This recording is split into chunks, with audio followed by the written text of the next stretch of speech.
we're kicking it off on Friday and Saturday with a fireworks show. Here's your heads up though. If you are thinking about coming on Fridays to the fireworks show, tickets are getting very slim. Very, very slim. If you want your tickets to Friday's game, there's a QR code on your seat. You can scan it with your phone, and it will have a single game ticket. You can go buy a ticket for Friday's game. I recommend go ahead and doing that because Friday's tickets are going very fast. Saturday's a little bit more open, but if you want to guarantee your spot here on a fireworks show next weekend, go ahead and go to GoPaddleHeads.com or scan that QR code. Then in 2 weeks, that's right, 2 weeks, on July 7th is the second ever PaddleHead Brew Fest.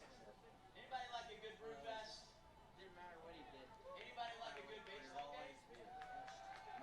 Well, we're going to combine them right here at the ballpark. I see this guy right here wearing I Heart Free Beer. Right there. He must be excited about the brew fest. We will have 16 breweries from all over Montana up on the concourse throughout the game and pre-game, and there will be a brew fest happening during a baseball game. It is going to be a great. He's excited, very excited right there. Excited for the PaddleHeads Brew Fest. You can get your tickets at GoPaddleHeads.com, or again, you can scan that QR code right now and buy your tickets. It's going to be a great time. We're excited to have breweries from all over the state, and I think a few other states here in the ballpark in 2 Fridays for the second ever Missoula PaddleHeads Brew Fest. That's brought to you by Trail 1033. Yeah. All right, let's check out who's tonight's starting pitcher. Tonight's starting pitcher is brought to you by Missoula Motor Company, the official motor company of your PaddleHeads. Alfredo Villa gets the start tonight. He's number 9, and man, he is 4-0 on the year. He's got an ERA of 3.9.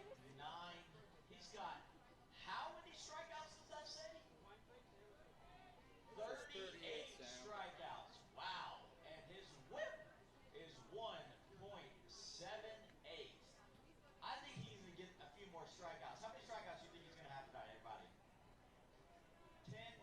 49 tonight? He's in a 49 tonight? 30 tonight. Woo! I think it's going to be a good game if we get 30 strikeouts. I know he's feeling confident. He feeds off the fans, so make sure you guys are cheering him on. I mean, in theory, excited to see in theory, it could happen. Tonight. You know, you got a couple calls, drop strikes, threes, guys on base. But before I go, fans, You can have 30 strikeouts in a game, in theory. come party with us over at Canby Tap House, right across the street.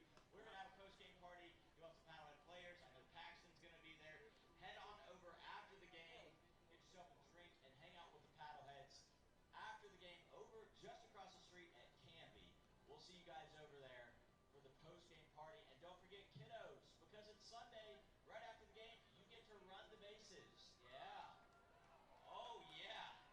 I think the adults are clapping more than the kids because they're like, yes, my kid's going to be tired. So after the game, kids run the bases because it's Kids Free Sunday, brought to you by Trail West Bank. I think that is all the information I have for you guys. This has been The Source, brought to you by Meadowlark Counseling and Neurofeedback. Before I go, let's get a Go PaddleHeads on 3, everybody. 1, 2, 3. Love you guys. Let's have some fun tonight.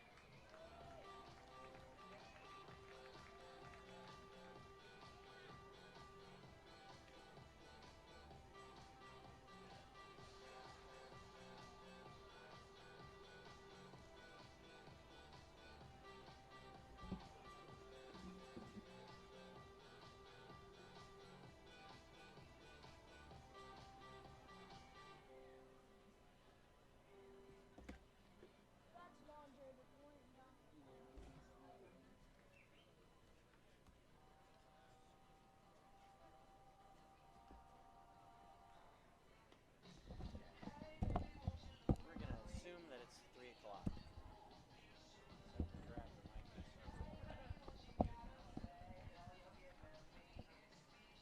Let's do it.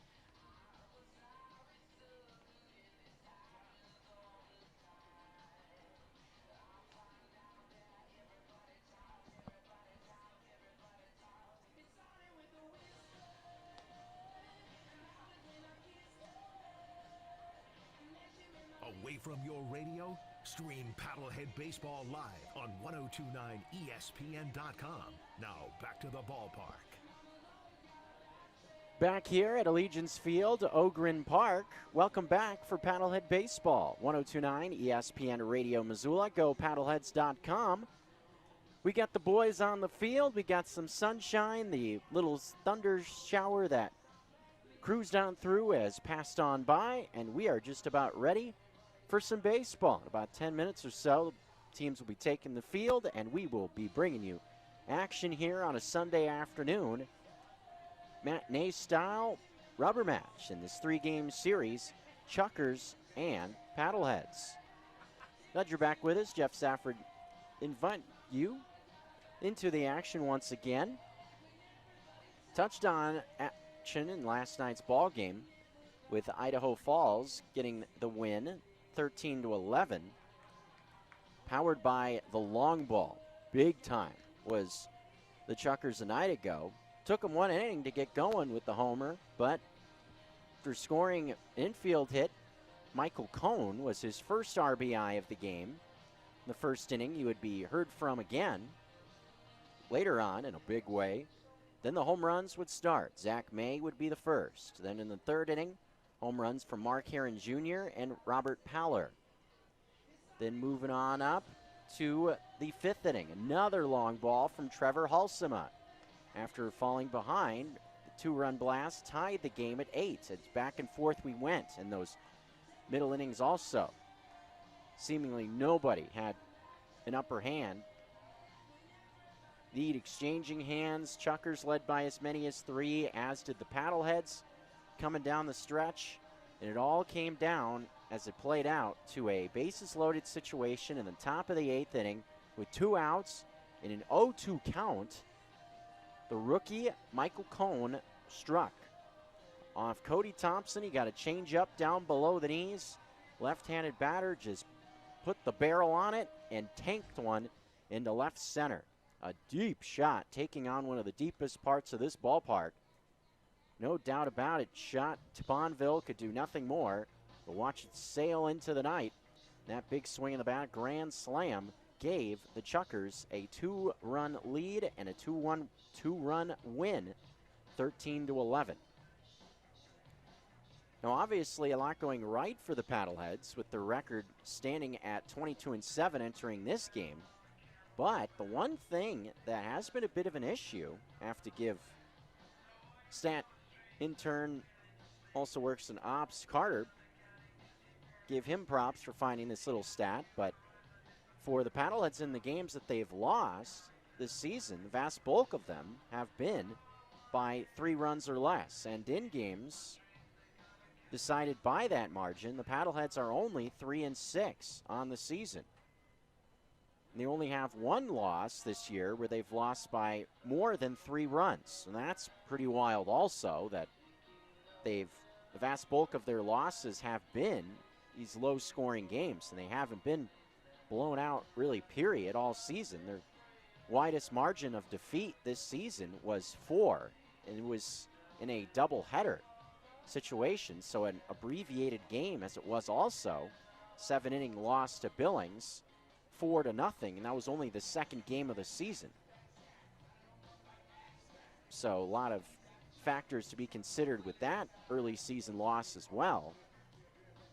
But still, Paddleheads holding a 2-run advantage going into the top of the 8th, had it down to 2 outs, but were unable to finish it off. And mentioned it was last Sunday, a week ago, where Mason Dennison, a very similar spot, hit a grand slam in the 8th inning. Also have been walked off a couple of times. So those late game high leverage situations will be something that the Paddleheads will have to find some more success in, because surely things will be different as this season rolls along. Yeah, sure, things rocking and rolling in the month of June, but once you start thinking about high leverage games, potential postseason situations, those high leverage spots are sure to pop up, and the Paddleheads will have to be ready for it. The Paddleheads in this Sunday will be sending a good guy to the bump to try to get them back in the winning side of things.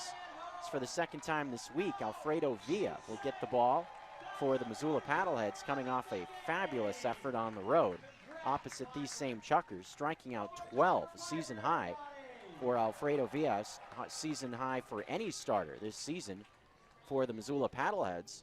He's going up against an interesting story in Southpaw Dylan Gatto, an Iowa native, 24 years old. He is making his first professional start out of Minnesota State University. One of two players signed this week out of Minnesota State by Idaho Falls.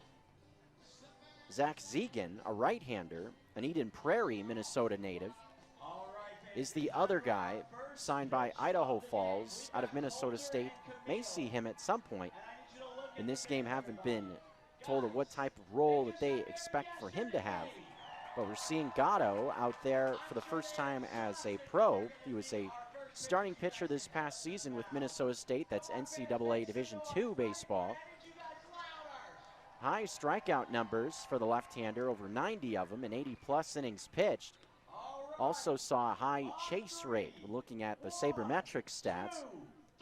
Fastball, slider, changeup combination is what we expect to see from the left-hander in his pro debut here with Idaho Falls. It's been a bit of an adventure on the mound for the Chukars in this set of games, having allowed double-digit runs in every game except for one in the 5 games played this week against Missoula. But Gatto is that little bit of a mystery, so to speak. Always interesting to see when a guy appears pro level for the first time against a team he's never faced, see what type of success he can have on the road. Surely facing a challenge, pitching in this yard, rubber match of a 3-game series, Chukars and Paddleheads. Looks like B-Rise coming out to give out the lineups for the Paddleheads today. Chris Monroe out for Idaho Falls. I believe he gave the lineup card a day ago, so think about it from that perspective. If you're the Chukars, if Monroe brought that lineup out last night, we're going to send him right back out there again. So let's go ahead and get you the starting lineups. Gave you the starting pitchers. We'll start at the top of the order with the Idaho Falls Chukars back in those red uniforms as they've been in all weekend. Silver lettering across the front, silver numbers on the back. Not many changes for Idaho Falls, considering they put 13 on the board last night. Why try to reinvent the wheel? Bryce Brown will lead things off once again. He's in center field with Robert Paller. Went deep in last night's game. He is the designated hitter. Trevor Halsema, another guy that hit with the long ball. He is the right fielder with Michael Cohn. 5 ribbies and that grand slam will once again clean things up at first base. Tyler Wyatt, the two-way guy, bats 5th at second base with Mark Heron Jr. in left field batting 6th. With Zach May batting in the 7th spot. Zach May mentioned how he got a new stash last night, or cleaned up the stash, got the new look to it. Looked good, feel good for May. He went deep last night. He's the third baseman with Anthony Frechette. We've seen him in and out of the lineup for the Chukars. He is the one change to the order from last night's ball game. We saw Alex Stinnett doing the catching last night, but today it's Anthony Frechette, the rookie catcher, with Brandon Boning winding out the order. Had a couple of hits last night, did Boning. He's the shortstop with the left-hander Gatto, the Iowa native, getting the ball for Idaho Falls. Sammy B ready to bring the Paddleheads onto the field for the top half of the first inning. So let's go ahead and take a look at what Missoula has in mind for a Sunday. Few changes for the Paddleheads. No Austin Bernard today, getting a day off. Pretty successful week all around for Austin Bernards, whether swinging it or catching behind the dish. He gets a day off. McLean O'Connor, after being off yesterday, is also back into the lineup, so a couple changes for Michael Schlack. Let's go ahead and take a look at what they have in mind, rocking the pinstripe uniforms this afternoon. Patrick Chung back up top, leading things off. He was at second last night, but tonight, back at the hot corner at third base. McLean O'Connor inserted back into the order tonight, or today rather, playing the shortstop position, batting second. Jared Akins bats third. Couple of hits last night for Akins, also drove in a couple of runs. He is the left fielder with Keaton Greenwald. Big night for Greenwald. Night ago, the extra base hit had a 3-bagger and a double. Greenwald was on base 3 times. He's driven in 6 runs this week as well. Greenwald in center field. There he is, getting introduced into the field of play right as we announce him being cleanup. There we go. Luis Navarro will see his first game behind the dish for Missoula today. He's been in the lineup quite often the last couple of days as the DH, but we'll see him behind the plate this afternoon, batting 5th. Jake Gunther, big game yesterday. He was on base 3 times, drove in runs in 3 separate at-bats. Gunther will play first base and bat 6th. Dondre Hubbard, very productive. I'm thinking about the offense, how they've scored double-digit runs in every game except for one. You expect to see a lot of guys up and down the order having big days. Hubbard, one of them. He is the designated hitter on this Sunday. Cam Thompson, big swing with 2 outs last night, a 3-run homer. He bats 8th and plays second base with Thomas DeBonville winding out the order. The former Chukar will bat in his normal spot, 9th, playing position 9 in right field, as the Paddleheads and Chukars look for an advantage in this rubber match of a 3-game series. 2 Northern Division foes looking for a series win, rolling into an off day on a Monday. Alfredo Villa coming out of the dugout, looking to lead the Paddleheads to a win, get his record to 5-0 to match Calvin Pilot for the staff lead in wins. National anthem coming now, then baseball here on a Sunday. Attention Montana.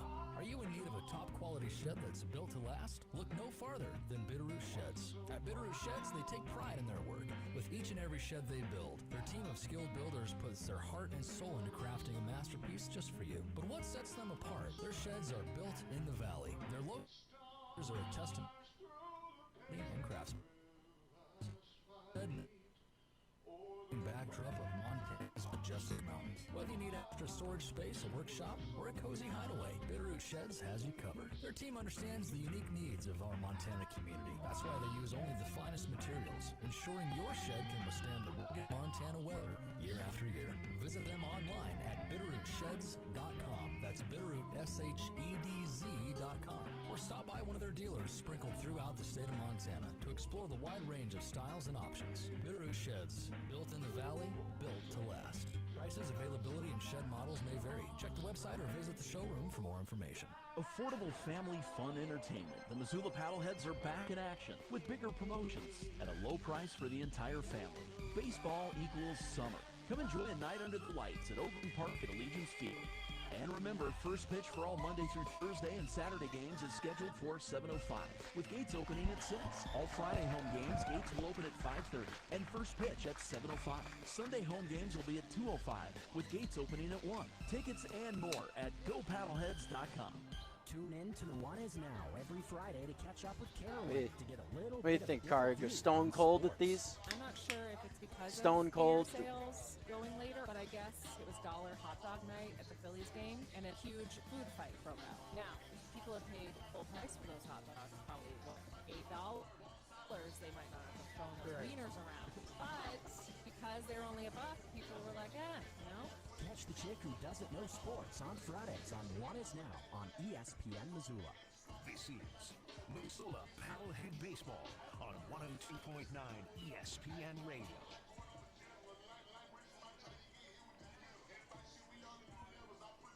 A little bit of a delay due to some lightning in the area, but we are ready for the top half of the first inning. Bryce Brown in the on-deck circle getting ready for his at-bat. Alfredo Villa up there on the bump, looking to continue what has been a fabulous season for the right-hander. Coming off his best outing as well is Villa opposite these Chukars on Tuesday. So obviously now Idaho Falls has an idea of what to expect from Villa, but will it be more of the same, or will the Chukars be able to find a little bit more against Villa today? Villa, this is his 5th start, 4-0 record for the righty, 28 hits in 30 innings. Only allowed 13 runs, strikeouts, 38 of those, averaging over 11 strikeouts per 9 innings, go along with only 12 walks. So a very solid strikeout to walk ratio, not allowing too many hits either. 3-pitch combination for Villa. Fastball will sit in the mid-low 90s, 92 to 94 with it. Catch you with a breaking ball and a changeup. Here we go. First pitch to Bryce Brown is a bit low. Sammy B getting everybody fired up. Had to wait a little bit. We're off and running at 3 o'clock. About 45-minute delay. Not too bad. 1-0 pitch is a strike on the outside corner. Even count, a ball and a strike to Bryce Brown. On base a couple of times was Brown. And that was big, I felt, early on at the top of the order. 1-1 pitch, a swing and a tapper foul off the end of the bat. A ball and 2 strikes the count to the speedster Bryce Brown. 356 batting average. One of the top hitters on the team. 6 doubles, had 1 on Friday night. 2 for 12 overall swinging against Missoula. 1-2 pitch, swing and a miss. Fastball up above the belt. Brown knows he chased one out of the zone there for strike 3. Fastball blew it by him up above the belt. 93 on that one to open up the ball game. As Robert Paller will now jump into the box. Mention all the home runs for Idaho Falls last night, 5 of them. Paller had 1. They did spread the wealth with the dingers. Pitch on the way to Paller's, waving and missing at a changeup down below the knees. No ball, 1 strike. Paller, 2 games, this is 3rd this week. And when he's had hits, it's been big ones for Paller. 0-1. Took it just outside. Breaking ball off the outer half to the left-handed batting Paller. Just getting going, top of the first inning, no score. They're tied, going back and forth. We'll be keeping an eye on the Range Riders and Voyagers. That looks like a tight game coming down the stretch. 1-1 pitch, fastball, strike on the outside corner. Got the call on the outer half, frame job by Navarro. Will be interesting to see how Navarro and Villa work together. First time that Navarro is caught in a Paddlehead uniform. The 1-2 with 1 out is just low.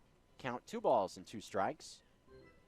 And touching on, though, the success of Billings. Again, similar look to what we saw last year from the Mustangs. Offense at times can't hit out of a paper bag, but pitching, very good. 2-2 with 1 out. Pitch to Rob Paller. Fastball a bit tall for ball 3. A full count to Paller with 1 out, bases empty. Trevor Hulsema waits on deck for Idaho Falls. Big day for baseball in general. Not just here in Missoula or the big league level, also college baseball with the NCAA, a matinee. Game 2 going on right now. Florida Gators had the early lead when I saw last. Looks like they had a big rally going in the 3rd inning. Had 7 runs up on the board. Here's another 3-2 with 1 out. Swing and a miss. Pulled the string with the changeup and got him swinging. Down goes Paller for out number 2. Nicely done from Villa. That's how you know you got confidence in that pitch.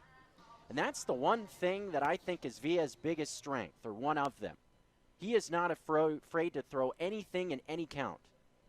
As Trevor Hulsema will jump in the box. First pitch, curveball, strike on the inside part of the plate. Good start for Villa, 2 Ks. You're the Chukars, you're thinking, oh no, here we go again. 0-1 with 2 outs. Swing and a miss. Fastball up above the belt. 0-2 with 2 outs. Already 2 strikeouts swinging here in the first. Looking to strike out the side is Villa. He rocks from the first base side. The 0-2 is taken low and outside. Tried to get him chasing after a curveball. Kind of stayed right on that path off the plate away, with the breaker coming laterally up and down. Easy to lay off that pitch. 1-2 on the way now. Is up high with the fastball. Navarro had to go way up high to go get that one. Defense for the Paddleheads with 2 outs. Greenwalt in center, Jared Akins in left, DeBonville in right field. 2-2 pitch on its way is down low, full count. Patrick Chung at the hot corner McLean O'Connor, second base, or shortstop rather.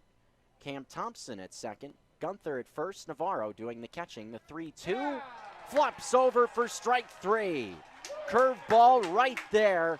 Fools Halsema, and Villa strikes out the side. 2 frontwards Cades and a backwards one. And the Paddleheads roll into the bottom of the first in a scoreless game.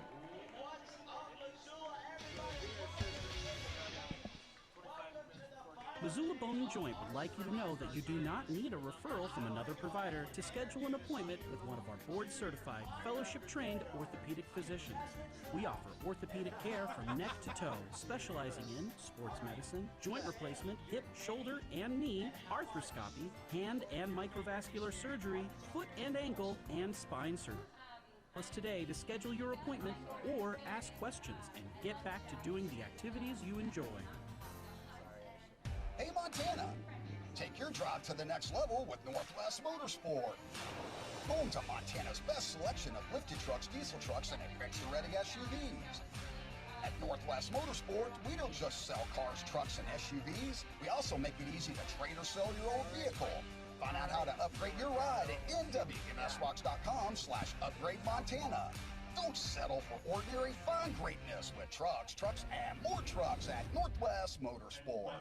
The Roots program, Missoula Food Bank's monthly grocery delivery program for seniors, has plenty of spots available. On the second Thursday of each month, volunteers deliver staple food items to the doorsteps of elders and seniors in Missoula County. Packages include pantry staples, fresh produce, and supplemental nutrition drinks. Food is also available for pickup. If you're 60 or older and need help accessing groceries, sign up for the Roots program today. Call 406-549-0543 for more info. What's up? This is Sammy B, the MC for your Missoula Paddleheads. Thanks for listening to Paddleheads Baseball on ESPN Missoula 102.9 FM. You guys can head back to camp, and we will meet you over there. Bottom half of the first inning about to begin. Alfredo Villa lands the first punch of the day, striking out the side in the top of the first inning after he struck out 12 batters in 7 innings his last time out against the Chukars. Patrick Chung in the offense. Now coming to the plate, Dylan Gatto making his pro debut. His first pitch is knee-high on the bottom of the zone. Fastball strike. Expect to see fastball, slider, and a changeup from the lefty. Funky delivery from the left side as Chung bunts to the right of the mound. Gatto comes off the mound and throws out Patrick Chung for out number 1. So, Patrick Chung maybe tests the rookie right out of bed. First batter of the game, making him come off the mound to field his own position, and Gatto does just that. So maybe test number 1, a pass for Dylan Gatto. Will now face McLean O'Connor. Given the day off, yesterday was O'Connor. First pitch is outside for ball 1. Rocking the green sleeves today is O'Connor. A lot of times you see the black for O'Connor, a lot like Austin Dill that way. 1-0 pitch inside to O'Connor. Your pro debut. Here you go, Rook. You're going to face a guy that has more extra base hits than singles. 2-0 pitch with 1 out is just outside for ball 3. O'Connor with 18 extra base hits has 16 singles on the year. Average at 358. 3-0 pitch, a called strike on the inner half. 1 out in the inning, no score. Jared Akins to follow. We'll take a look at the defense for the Chukars momentarily. 3-1 is skied foul straight back. Starting the outfield, Bryce Brown in center. Mark Herron Jr. in left field. Trevor Hulsema in right field. Same outfield alignment as last night. Defense exactly the same except for the catcher spot. Payoff to McLean O'Connor is a ball grounded through the left side of the infield. A base hit for McLean O'Connor. Start his day off, took an 0 for 5 last time he was out there on Friday night rather. Jared Akins now to the plate. Left side of the infield occupied by the stash Zach May at third base and Brandon Boning, shortstop. Tyler Wyatt, second baseman with Michael Cohn at first. Anthony Frechette, the only change defensively from a night ago.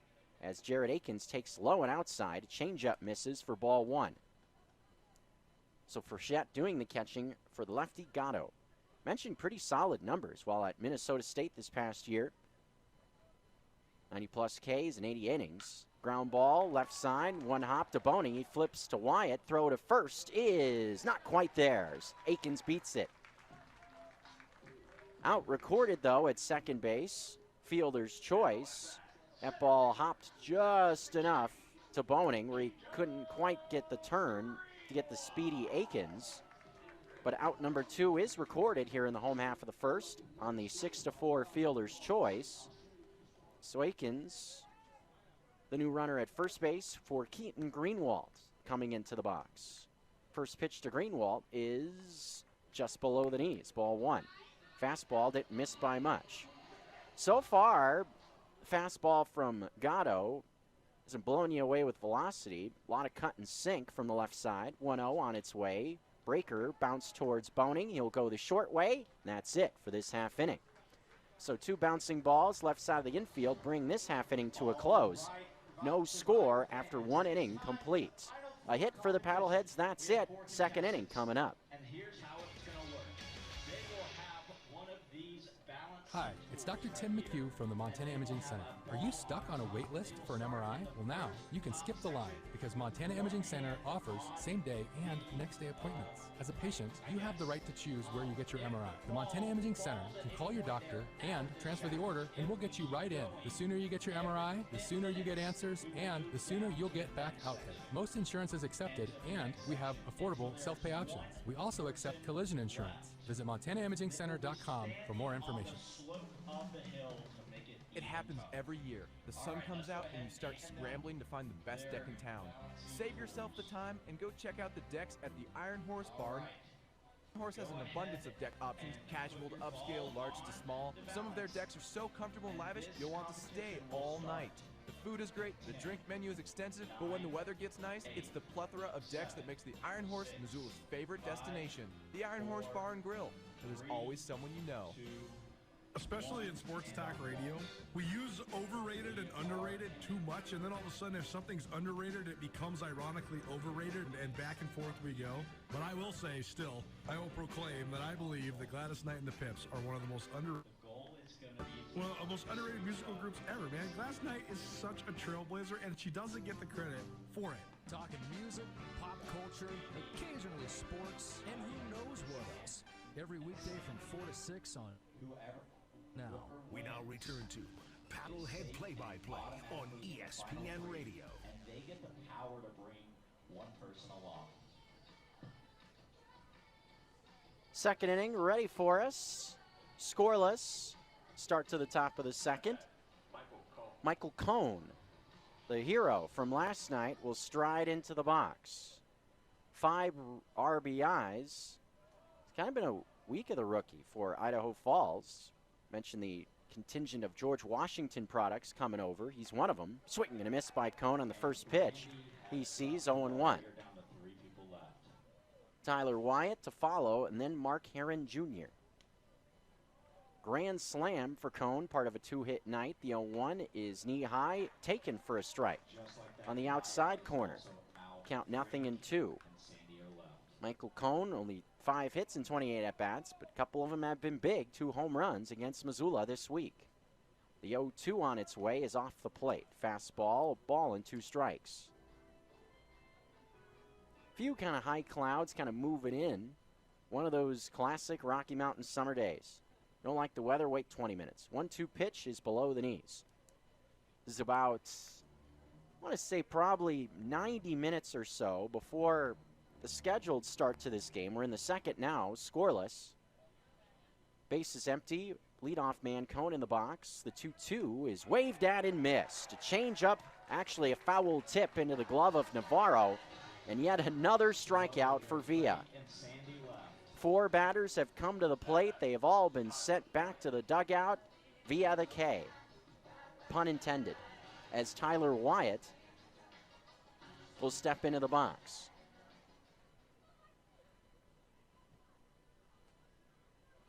Tyler Wyatt, a double last night, takes a fastball, or a changeup rather, right on the outer corner. Perfect spot, 0-1. Seems like Villa and Navarro are in a good rhythm. The 0-1 with one away. Curveball, you bet. Strike 2 on the outside corner. Villa has it rolling right now. Just hitting every spot. Playing catch. The 0-2. Swing and a miss. Buenos dias. Buenos tardes y buenos noches. 2 down and 5 in a row for Villa. Holy cow. Mark Heron Jr. will now jump in. Trying to find something early are the Chukars. Villa just carving them up. The first pitch hits him. Heron Jr. will stride to first as the first base runner for Idaho Falls. It's amazing how it can all come crashing down. One pitch, boom, hit batter, and Heron Jr. seems shaken up. Nicky Campbell's going to go over and take a look at Heron Jr. Hit him looked to be in an interesting spot. Could have been a situation where he gets close to the elbow, maybe a funny bone situation. But Nicky Campbell taking a quick peek, making sure everything's all right with Heron Jr. Was a fastball that just got away from Villa, plunked him. So the first base runner, now both clubs with a base runner. Missoula a base hit in the first. Now a 2-out hit batsman will eventually bring Zach May to the plate. Heron Jr. still getting checked out, though, on the first base side of the field. Nicky Campbell just making sure everything's all right. Looks like Heron Jr. is going to be able to rub some dirt on it and tough it out.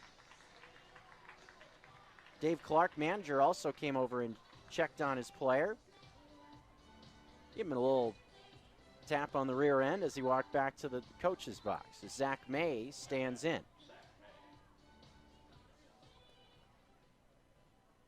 Mentioned he did a little work maybe with the barbershop. Got a new stash look. Worked for him. Home run last night for May. First pitch is low and outside for ball 1.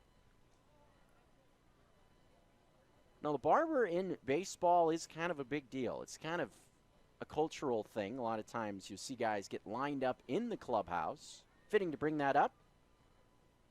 Team barber for the Paddleheads is on the mound. Alfredo Villa. 1-0 pitch is fouled off.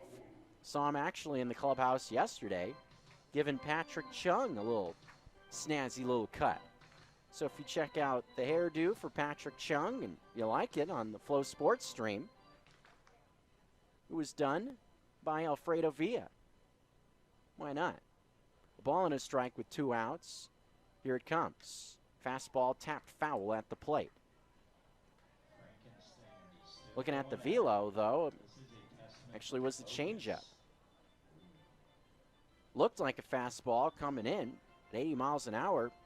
No, sir. That was the changeup. A ball and 2 strikes.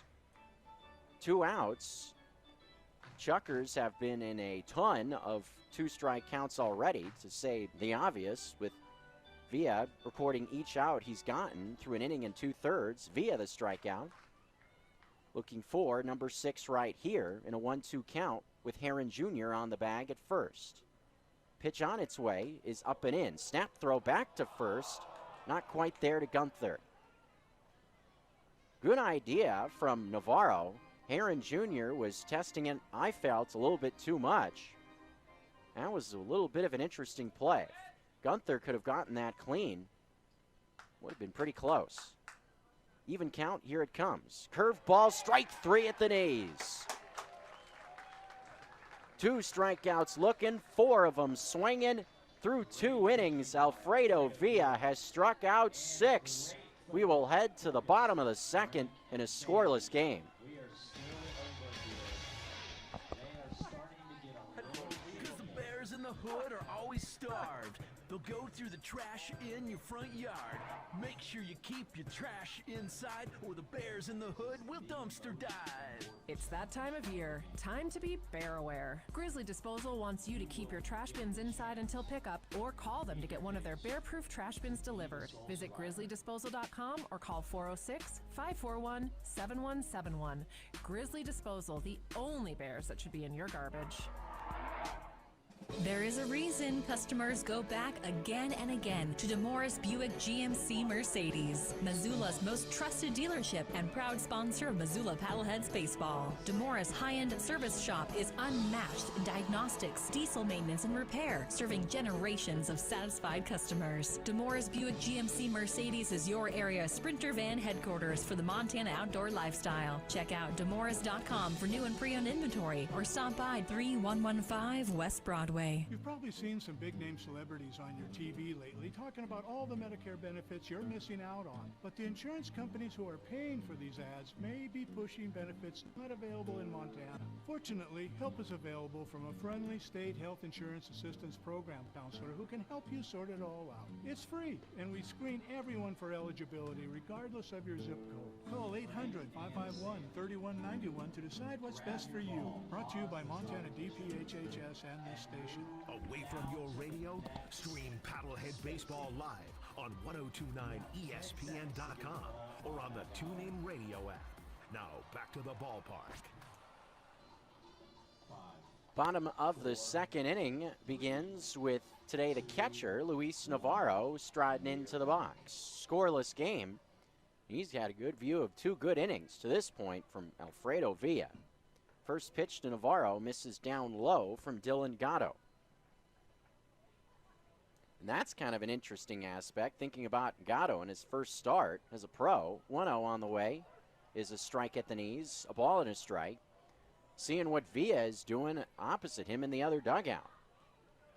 Sometimes you'll see pitchers kind of feed off of each other. 1-1 on the way is a ball blooped into shallow left center field over the head of Brandon Boning. Just kind of muscling that one into the outfield was Luis Navarro. Got jammed by a pitch on the inside. Looked like a fastball with some sink on it. Navarro fights it off. Already 8 hits in a Paddlehead uniform in 14 at-bats. That sends Jake Gunther to the plate. 7 RBIs this week for Gunther, second on the team, behind Austin Bernard, who has 9 ribbies this week. Gunther, chance to add on to that with a man on at first in a scoreless game in the bottom of the second. 34 RBIs for Gunther as well. Behind Greenwald, 1-0 on the way is hit high and foul off to the left, sailing down near the bullpen, where the sole survivor contestants are set up. They're down to the final 4 in that competition. They've been playing the Survivor Series all weekend. Had a challenge before the game, a puzzle for immunity. The 1-1 pitch on the way is bounced towards the second baseman, Wyatt. Waits for a good hop, flips to Boning for 1. The throw to first is not in time. Fielder's choice has just been big weapon so far. 3 ground ball fielder's choice. These high chopping ground balls. So seeing that Dylan Gatto so far looking to pitch to contact, having success inducing the ground ball, first time through the order. Saw 2 6-4 fielder's choices in the first inning. That one flip-flopping, 4-6. Dondre Hubbard takes the first pitch on the outer half at the knee, strike 1. Looked to be a slider there. Slider comes in upper 7s. Change up pretty close to that same speed. The 0-1 on the way, swing and a miss. Fastball right out over the plate. Gatto getting away with one potentially there. Swinging right through it was Hubbard, now in an 0-2 hole with 1 out. Gunther, the runner at first. Cam Thompson, the 8th batter in the order, would be next. The 0-2 is taken off the plate. Ball 2 strikes, was right to the spot from Gatto, where he wanted to throw it off the plate away, hoping that Hubbard would go fishing for it. Hasn't been in there every game this week for Missoula, but when he has, ground ball sharply hit right to Boning. One hopper to Wyatt on the throw, and that's a double play. Hot shot right to Boning. One hop able to complete the 6-4-3 double play to bring the second inning to a close. So goose eggs so far after two, third inning on the way in a scoreless ball game at Allegiance Field.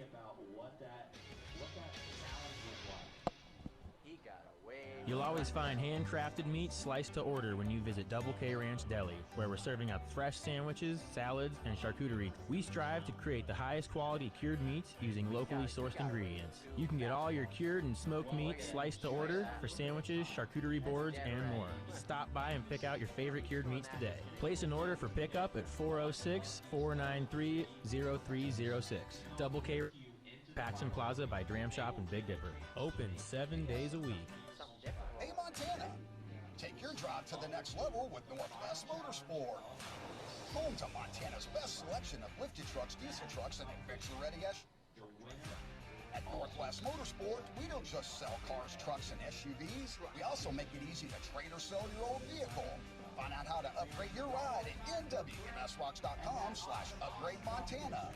Don't settle for ordinary, find greatness with trucks, and more trucks at Northwest Motorsport. Coulter's got beef. Sometimes you think I'm just being a hater, but when I'm hating on the professional aspirations of guys like Drew Timme can score at an NBA level. In the NBA, though, they don't care. They'll run the same two sets to get James Harden switched into a ball screen with those guys guarding him. They'll just switch high ball screens till they get that dude on you, and then you're roasted. You're giving up 50. There's nothing you can possibly do about it. The one is now, every weekday at 4 p.m. on ESPN Radio Missoula. Hey, this is Manager, and you're listening to Missoula Paddleheads Baseball on ESPN Missoula 102.9.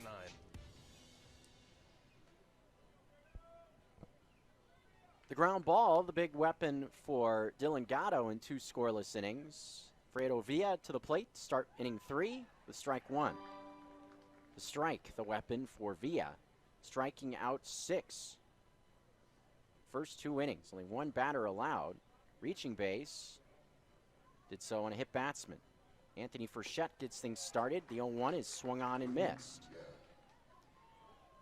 Frechette started once, was inserted into the lineup, got his first pro hit in the game on Friday night, a double. The 0-2 pitch to Frechette is a changeup that just misses the inside part of the plate. Not by much there. A ball and 2 strikes. Frechette, Boning, and then back up to the top of the order. Here in the third inning, no score. The 1-2 pitch. Curve ball, bounce back to the mound. Slowly, Villa will jog over there, flip underhand, easy play, out number 1. Frechette, it wasn't his intention to go after what looked to be a curveball below the knees. Check to swing. Ball slowly bounces right back out to the mound. Out recorded. Idaho Falls, you're thinking, hey, well, at least it wasn't a strikeout. It's Brandon Boning will jump into the box with the bases empty and 1 out. First pitch to Boning. Swing and a miss. Trying to golf that curve on the outer half. No ball and 1 strike. Boning was able to get going offensively. Get off the schneid in the series last night. The 0-1 is a curveball that misses low and away. 1 point, last night's game, Boning's sitting on an 0 for 16 in action this week, but back-to-back at-bats in the later innings. Singles got him rolling. Finished 2 for 5 last night. Swing and a miss at the 1-1 pitch. Change-up. It's been staying away this whole at-bat, going after Boning. Low part of the zone, outside portion. 2 hits for Missoula on the other side. The 0-1, or the 0-2 rather, with 2 outs is a sky-high fly ball into center field. Right center, DeBonville gives way for Greenwald, who makes the catch. Out number 2. Now back up to the top of the order for Bryce Brown. Try not to sound too much like a broken record, talking about previous at-bats where these first 6 hitters that come up second time through, we mix in how they struck out. First pitch, Brown squares to bunt, pulls it back, takes a strike. Curveball, 0-1. Looked like a bluff there from Bryce Brown. Don't think he was bailing out of the box there. is trying to get the defense thinking about something as the 0-1 is off the plate. Even count, a ball and a strike with 2 outs.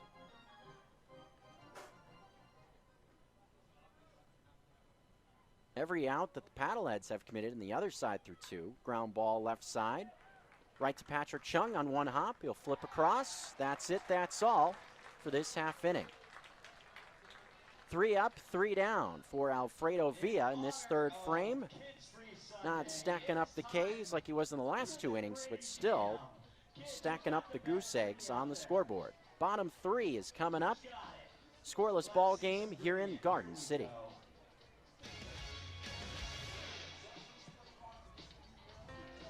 If you have hip or knee pain related to arthritis and the pain is getting in your way of doing the things you enjoy, now is the time to schedule a comprehensive evaluation. Dr. Cam Barton, who specializes in hip and knee replacement surgery, is accepting new patients at Missoula Bone and Joint, located at 2360 Mullen Road.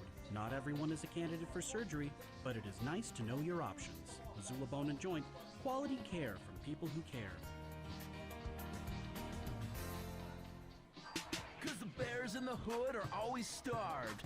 They'll go through the trash in your front yard. Make sure you keep your trash inside or the bears in the hood will die. It's that time of year. Time to be bear aware. Grizzly Disposal wants you to keep your trash bins inside until pickup or call them to get one of their bear-proof trash bins delivered. Visit grizzlydisposal.com or call 406-541-7171. Grizzly Disposal, the only bears that should be in your garbage. Excited to announce its 2023 Summer Concert Series. Concerts are each Wednesday evening at the Bonner Park Band Shell, corner of Ronald and Hastings Street, starting June 14th through August 9th. Music starts at 7:30. For over 100 years, the Missoula City Band has performed thanks to the generous support of the City of Missoula. Many talented musicians and you. Bring a chair. The music is great and the venue cool. And the experience is part of what makes our town such a wonderful place to be. Missoula City Band Summer Concerts, June 14th through August 9th. This is live play-by-play on 102.9 ESPN Missoula, your home of the Missoula Paddleheads.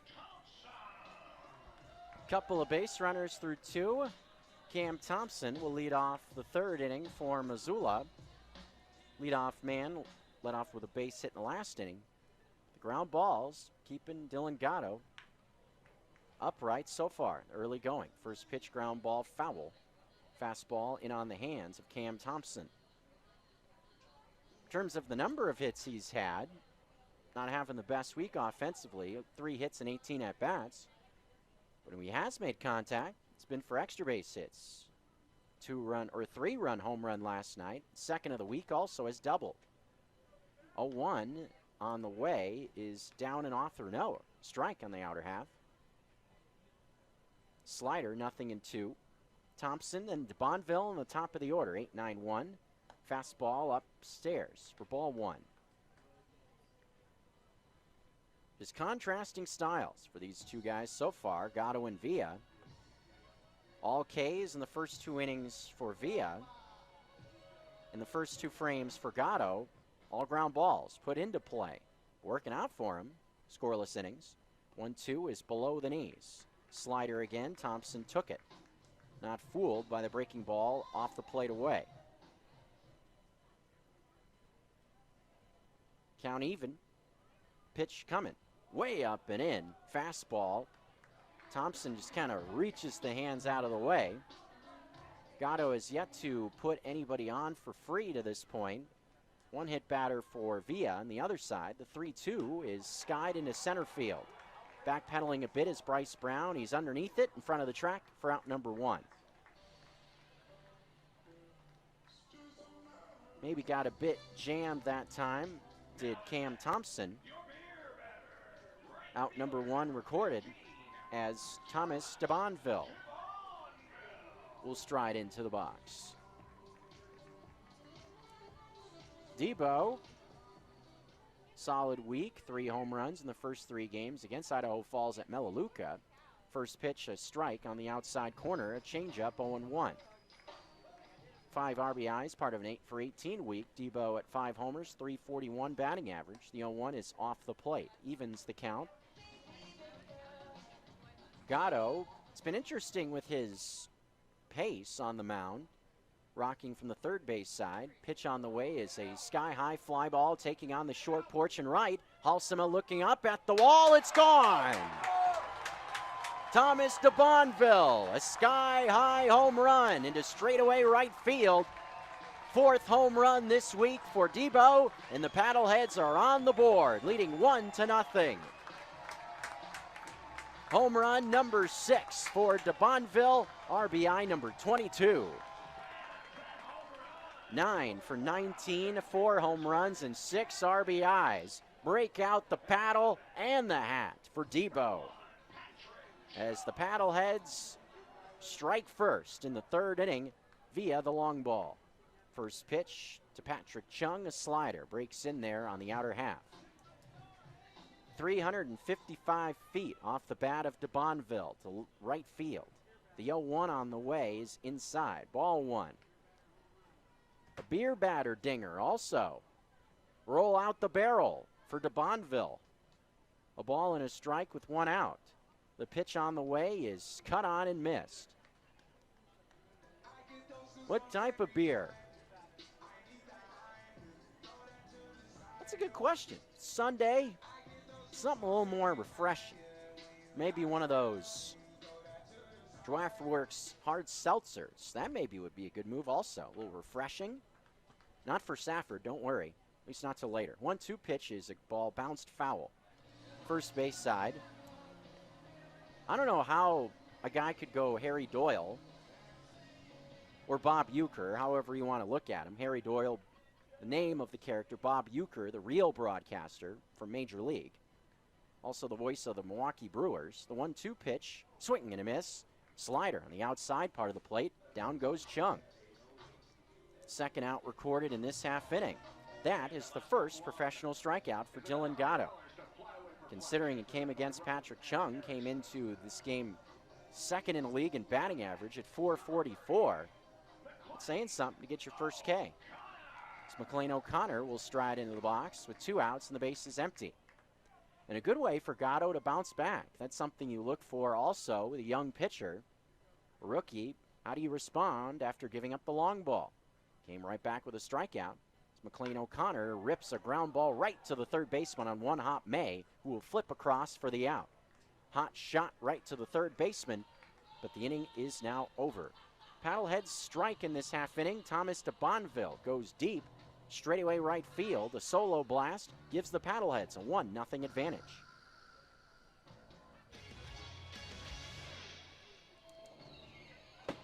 Missoula's Best Fireworks Show is back and bigger than ever in 2023. Join the Paddleheads for a 2-night fireworks extravaganza on June 30th and July 1st. Presented.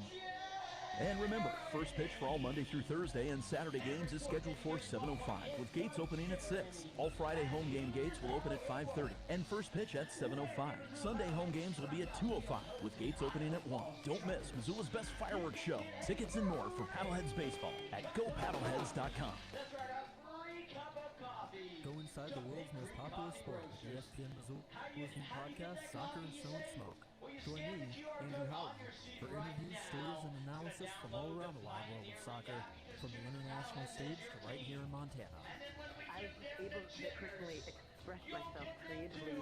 Maybe like a picture or an artist would feel on a canvas. Like for me, soccer is that where I got to fully express myself in a creative way. I fell in love with it from second grade on, and I remember some of my teachers at high school, they would say that tongue for all the families play soccer. Like if you're a good, wholesome Minnesotan, you don't play soccer. Like there was some negativity towards the sport that I felt growing up, but I really loved it. I loved it more than any of the other really different sports that I was exposed to as a kid. You can find Soccer and So and Smoke on all your favorite podcast platforms, and make sure to catch the 2015 twice a month on Mornings Now. Brought to you by Zootown Sports Cards and Blackfoot Communications. ESPN Radio for Western Montana, KKVU HD3 Stevensville, and 102.9 FM on K275BS Missoula. This is Missoula Paddlehead Baseball on 102.9 ESPN Radio. Hitters 2 through 4 coming up in the 4th inning for Idaho Falls. Alfredo Villa back to work. got a little bit of support in the last half inning thanks to Thomas de Bonville. 1-0 advantage now for the Paddleheads. Rob Powler squares to bunt and bunts it foul. Straight back. Trying to get on for a hit there was Powler. Considering how this offense hasn't been able to figure out Villa to this point, trying to do anything you can to try to get somebody on base. We try to sneak in a bunt single, the way to go. Top four here. Swing and a miss at the 0-1 pitch. And when a bunt attempt like that is unsuccessful, that's the tough spot you put yourself in. Put yourself at a strike disadvantage. All of a sudden now you're in an 0-2 hole. Start the at-bat, the pitch. Check swing, did he go? Yes, he did, at a pitch off the plate. Rob Powler goes down for the second time, and Villa picks up his 7th strikeout. Sammy B is a fan of the top of the 4th. He's voting for strikeouts, the jitter inning. I'm sure Tommy Evans would like the jitter inning. Free cup of coffee comes with a strikeout in the 4th. Trevor Hulsema will now stride towards the box. The first pitch is up high. Fastball 1-0. Thinking about the jittering, opposing player strikes out in the 4th. Free coffee. The way Villa's throwing, might as well just give him the coffee right off. Don't even need to see it. 1-0 pitch as a ball skied into very shallow left center. Backpedaling is O'Connor. He's got it. Reaching up, glove hand side for out number 2. No problem for McLean O'Connor, backpedaling, striding into the outfield. Almost seemed like a casual saunter on a Sunday afternoon. P6 records out number 2 as Michael Cohn will now jump into the box. No score, just one base runner to this point for Idaho Falls. As Cohn skies one, foul territory, may be playable, third base side. Chung right by the bullpen makes the catch for out number 3 and puts his hands in the air saying, I got it, yeehaw. We're headed to the bottom of the 4th. Alfredo Villa absolutely cruising. We will head to the bottom half of the inning. Missoula leads by 1.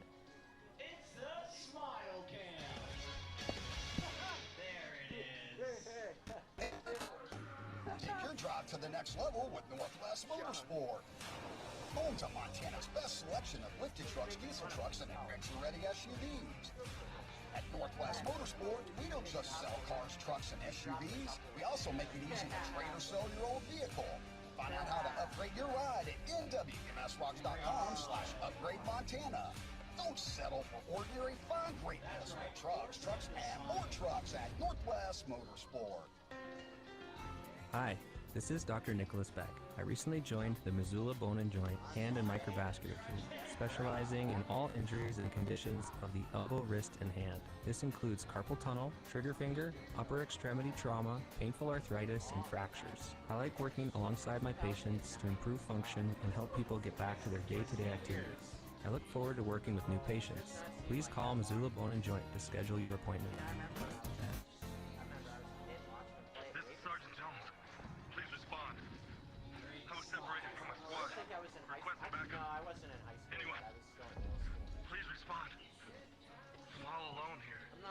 You're not alone. If you're hurting or considering suicide, call for backup.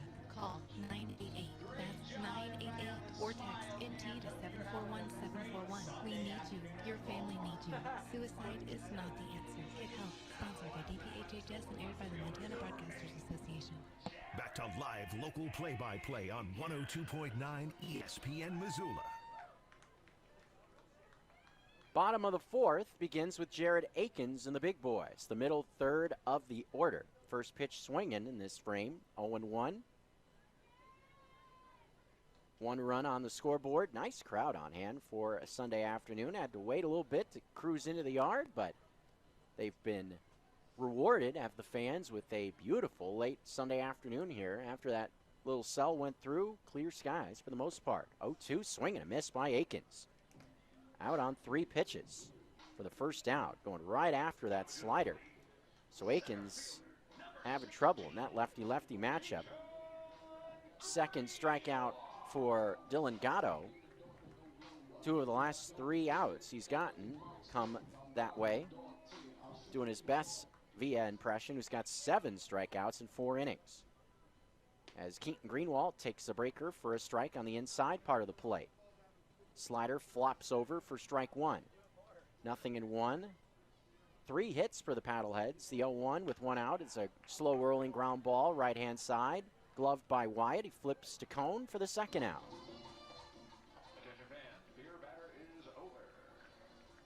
So far, one thing you could say about Gatto, is handling the meat of the order pretty well. Looking at Akins and Greenwald, combined they have off to an 0 for 4 start. 3 for 5, the only man that's reached is Navarro, who stands in now with 2 outs and the bases empty. 1-run contest, pitched to Luis Navarro, sails off the plate. Changeup that didn't do much, 1-0. Navarro, a leadoff single in the 2nd, a little blooper in the left field that got down past Boning. 1-0, fastball misses outside, 2-0. And for the most part, Dylan Gatto also has been around the zone. Navarro with some count leverage here, though. The 2-0 on its way. Slider finds the inside corner, strike 1. Show confidence in that pitch if you flop over the breaker. Behind in the count, 2-1. The 2-1 pitch on its way, misses off the plate. 3 balls and a strike.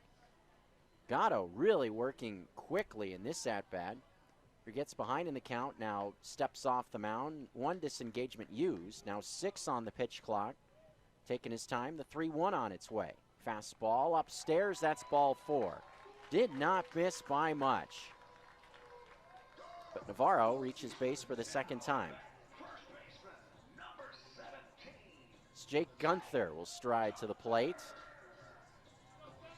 Gunther hit the ball pretty sharply his last at-bat, but right to Brandon Boning on 1 hop, a fielder's choice. Batting here with Navarro on at first with 2 down. The pitch on the way is a high hopper foul. Over by Jason Newman in the first base coach's box. On the mend, slowly but surely for Newman. Saw him taking BP yesterday. So hopefully we'll see him coming off the IL here soon. 0-1, 1-0 lead for the Paddleheads with 2 outs. Here it comes to Gunther. Line drive into right field. A base hit for Jake Gunther. Navarro's going to test it. He's headed for 3rd. Halsema's throw will go to Wyatt. So it was the right call, a race into 3rd base. Now runners on at the corners for Dondre Hubbard. And one thing, they have a lot of fun with different cams in between innings. We've seen, my mom's favorite is the air guitar cam. Sometimes you see the Titanic cam, or let's see, Kiss cam, you get the idea. But one cam they did a few innings ago that myself and Jake Gunther do not like, the Giddy cam. Nuh-uh. No, no, no. 2 Packer guys, no. That's not working at all. Dondre Hubbard stands in. Of course, the Giddy, that's Justin Jefferson's thing from the Minnesota Vikings. And no, a couple of cheeseheads, we're not digging the Giddy cam. We're not going to stand for it. 1-0 with 2 outs. Runners at the corners. Pitch on the way is swung on and missed. Count even at a ball and a strike. Seeing Gunther wear some Packers stuff on the road, and know he's from Wisconsin, so no, it's safe to. No, you can't just assume every person from Wisconsin likes the Packers, even though it seems that way at times. A ball and a strike, the pitch, swing and a miss. Change-up, good one there from Gatto. Well, my Packer connection comes in. Both my parents grew up in Wisconsin. A ball and 2 strikes. Paddleheads looking for some 2-out thunder. Pitch to Hubbard is way up high. Wasted pitch there from Gatto out of the zone. Count now even at 2. Maybe was trying to go up above the belt, see if Hubbard would go after it, but not that far up. Navarro at 3rd, Gunther at 1st. Pitch on its way. Hubbard lets it go by. Another good changeup, but spin on it did Hubbard. Full count, 3-2. Gunther will be on the move at 1st, and this is a big pitch now in the bottom of the 4th and a tight contest. What's the idea here for Gatto? He'll snap throw to first to check on Gunther. Maybe to think about it more. He had 2 disengagements to play with also. 3-2 situation makes sense to try to keep Gunther as close as he can, knowing he probably will be on the move. Ready to take off, pay off. There goes Gunther. This one ripped foul past Brandon Riley in the third base coach's box. It's like mention how Zach May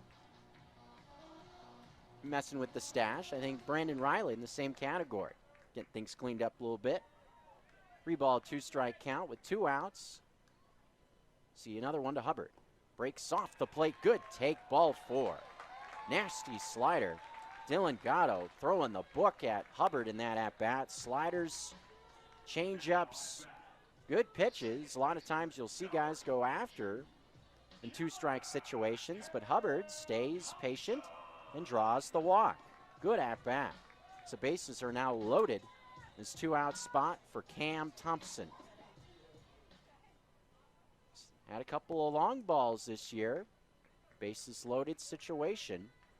Missoula has had 1 grand slam this season, and Thompson hits one into right center pretty well, drifting into the alleyway as Halsimali reaches up and makes the catch right in front of the track for the final out of the inning.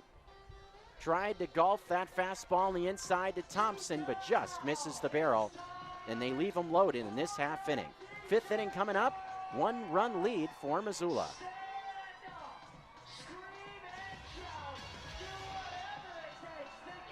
Attention Montana. Are you in need of a top quality shed that's built to last? Look no further than Bitterroot Sheds.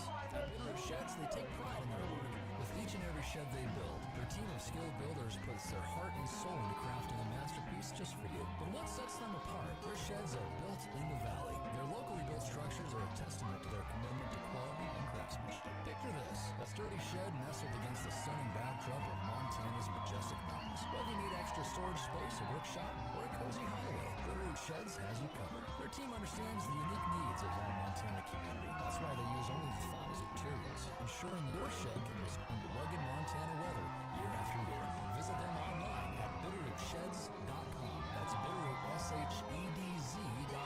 Or stop by one of their dealers sprinkled throughout the state of Montana to explore the wide range of styles and options. Bitterroot Sheds, built in the valley, built to last. Prices, availability, and shed models may vary. Check the website or visit the showroom for more information. If you're trying to take some of the blame off of Jimmy Butler for how badly things went in Minnesota particularly, I think that some of the credit that you're giving to Jimmy Butler for what's happening right now has to go to the Heat organization, to Pat Riley, to Eric Spoelstra. He's in one of the best situations for a superstar that there are in the league. New on as now. Live weekdays at 4 p.m. on 102.9 ESPN Radio, Missoula. We now return to Paddlehead Play-by-Play on ESPN Radio. Tyler Wyatt will start things off for Idaho Falls. The 5th batter in the order, Heron Jr., and then Zach May coming up, facing Villa. First pitch of the inning. Strike on the inside part of the plate. Like clockwork, Alfredo Villa jumping ahead 0-1. Just has lived ahead in his start. The 0-1 is check swing, went after a pitch below the knees, did Wyatt. Strike 2. Went down swinging in the second. Way he's been piling up the strikeouts, it's almost a matter of when it came. The 0-2 is coming. Fastball, see you later on the outside part of the plate. Buenos dias, buenos tardes, buenos noches. Strikeout numero 8 here in the 5th. My goodness. Just carving the plate is Villa. And he's been right on the same page with Navarro this whole time also. Mark Heron Jr. coming up now, squares to bunt, bunts it into the field of play, barehanded by Navarro, and he throws him out for the 2nd out of the inning. Nicely done by Luis Navarro, fielding his own position. Only the 2nd ball put into play. And both of them haven't gone past the mound. Anthony Frechette had a comebacker on a check swing, and that's a bunt attempt by Wyatt trying to get on base. Or excuse me, by Heron Jr. trying to get on base. First pitch outside to Zach May. 1-0 with 2 outs, swinging and missing. Change up towards the outer half. Even count, a ball and a strike. Solo home run from Thomas de Bonneville, the only run of the game so far. The 1-1 from Villa with 2 outs, swing and a miss. Going after the changeup again. Villa attempting to strike out the side in the 3rd inning. He's been out there, and we are in the 5th. This is just remarkable what Villa is doing. Seems like every spot Villa is hitting. He's tying up this order with his arsenal of pitches. He's got it all working. Feeding off the energy of the crowd. Here in the 5th. 1-2. And a 1-0 game is coming. Check swing, a fastball was up, and May stayed off it just barely. Checked his swing and almost went for strike 3 and the final out. But he will live to see another. Count is even at 2 with 2 outs in the top of the 5th. The pitch. Broken bat, slow roller, foul, 3rd base side. Barrel just went flying. Not sure where it ended up. Kind of just caught it in my peripheral. Ended up coming on the 1st base side of the field. It's like a sliver off the end of the bat, looks like. Yeah. Razor thin off the end of the bat. Just got sawed off big time. That one must have not felt good. Zach May kind of looking at his hands also. They got to be barking back at him big time. Mentioned the delay to start this one. They had a bit of a delay over in the Flathead also. 2-2 with 2 outs coming just off the end of the bat, foul. Change up, just tapped foul by May to stay alive. So my guess is the little thunder cell activity that rolled through here just kept going right on west and hit the Flathead, delayed them for a few minutes. They're still rolling tight game over there at Glacier Bank Park. They're tied at 4 in the 8th inning.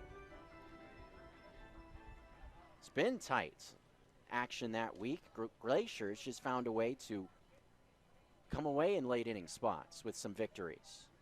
The 2-2 again to May. Curveball right there for strike 3. With a fist pump, Alfredo Villa walks back to the dugout. 2 Ks, mentioned, had a chance to strike out the side, had the comebacker in this inning, but still, what work from Villa through 5. We will head to the 6th inning. In this 1-0 contest, Paddleheads out in front. And we have our winner of the final challenge to the Final Four. Frank, you have a decision here. It happens every year. The sun comes out and you start scrambling to find the best deck in town. Save yourself the time and go check out the decks at the Iron Horse Bar and Grill. The Iron Horse has an abundance of deck options, casual to upscale, large to small. Some of their decks are so comfortable and lavish, you'll want to stay all night. Food is great, the drink menu is extensive, but when the weather gets nice, it's the plethora of decks that makes the Iron Horse Missoula's favorite destination. The Iron Horse Bar and Grill, so there's always someone you know. Missoula Bone and Joint would like you to know that you do not need a referral from another provider to schedule an appointment with one of our board-certified, fellowship-trained orthopedic physicians. We offer orthopedic care from neck to toe, specializing in sports medicine, joint replacement, hip, shoulder, and knee, arthroscopy, hand and microvascular surgery, foot and ankle, and spine surgery. Call us today to schedule your appointment or ask questions and get back to doing the activities you enjoy. The Salvation Army of Missoula has expanded their hygiene center, which offers shower and laundry services to those in need. Between 25 and 30 community members use the facility on any given day, and 20 to 25 loads of laundry are done daily on average. The lack of these services in our community make it even more difficult for individuals to secure employment. You can help by providing donations of liquid laundry detergent and liquid shower gel or a monetary contribution. Learn more at missoula.salvationarmy.org.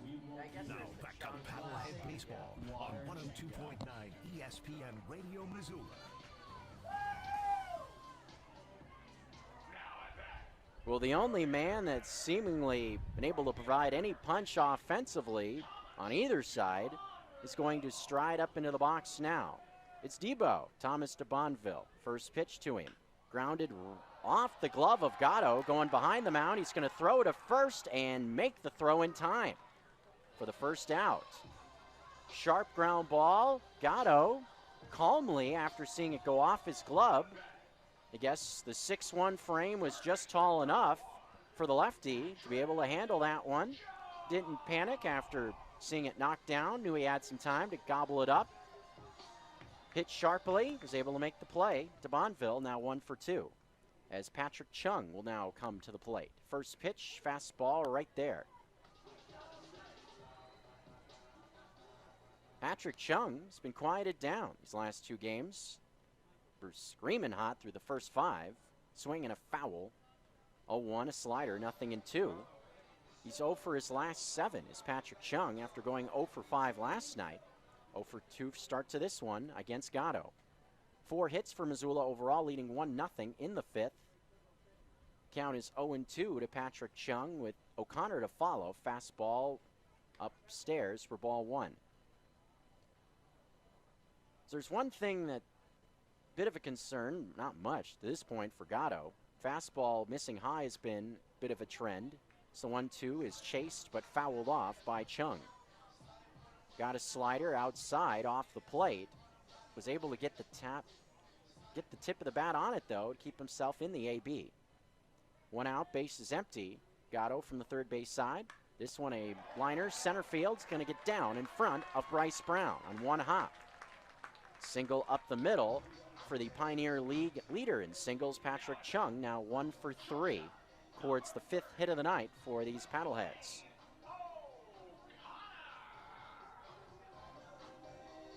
All of Missoula's 5 hits, singles, except for the long ball from de Bonville that came in the 3rd inning. Snap throw over. First, before the first offering, checks up on Patrick Chung. Mentioned Range Riders and Voyagers close. Twin Bill is already in the books over in Billings. Squaring to bunt, taking one inside was O'Connor. As they, the Mustangs, for the 2nd time this week, sweep a doubleheader opposite NoCo. Holding NoCo to 2 runs in 14 innings combined for the Mustangs. 3-1 win in game 2 after winning game 1 7-1. O'Connor on the 1-0 pitch lines one to left field on 1 hop in front of Heron Jr. So back to back.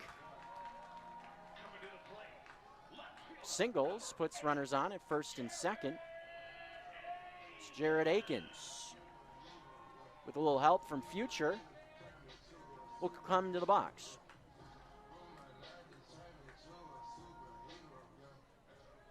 Oh for 2 is Jared Akins. 6 hits now, 1 out in this half inning. Building something up, trying to add to the advantage as Akins grounds one sharply. Diving is Coney, can't get it. Single into right field. Here comes Chung around third. He is going to score. Rocket ground ball. Cone did all he could at first to try to keep it on the infield. He could not stab it, and the Paddleheads get the lead to 2. RBI single for Jared Akins, his 5th ribby this week, 19 on the season. Here comes Bob Malacki out to chat with Gatto. Seeing before this inning, Missoula had never had more than 2 consecutive base runners on in a row, with 3 hits back to back to back here in the 5th to get a run in. makes sense for Malaki to go out and chat with Gatto. Thinking about it, we've talked about all week the big league ties on this coaching staff of the Chukars. Thinking about it for Gatto, getting his first go in pro ball. How lucky is he? His pitching coach is a former big leaguer. There's, frankly, many guys that come into professional baseball don't have the opportunity to work with a guy like that. That type of a resume. So Gatto surely will be in good hands getting his pro career started. See how the Rook reacts, giving up a couple of singles, another run in this fifth inning. Now face the Pioneer League RBI leader, Keaton Greenwald. First pitch, a ball hit hard, right center field. Drifting back is Halsema. Third base O'Connor waits. He will tag up as that ball is caught on the track as O'Connor scores easily from third base on the play. Productive out for Keaton Greenwald. A sacrifice fly brings in a second run in this half inning. RBI this week for Greenwald, his 7th. And now total on the season, 40 on the year for Keaton Greenwald. Having a heck of a year. Next to the dish is Luis Navarro. Still on the bags is Akins at first as Navarro takes low and inside with a slider. Below the knees to the right-handed batting Luis Navarro. Bloop, base hit in the second, walked in the fourth. The only free pass, or excuse me, the second walk issued by Gatto. 1-0, below the knees, ball 2. Activity going in the Chukar bullpen for the first time here in the fifth. Sure that they would rather have Gatto finish this fifth inning before going to the pen. The 2-0 to Navarro is a bit low for ball 3. Navarro clearly seeing Gatto well. 3-0 at hole is Gatto on the mound. Saw Navarro take a rip in a 3-0 yesterday. He lets this one go by for a strike on the outer half. So did he have a green light there? We'll never know. Probably wouldn't have chased a pitch like that either way. Jake Gunther would hit next. 3-1 pitch is laced over Boning's head at shortstop. Akins on the move. It's going to stop at third, and now it's bobbled in left center. It's going to allow Akins to come around and score. Bryce Brown fumbles it away. That leads to another run. It's 4-0.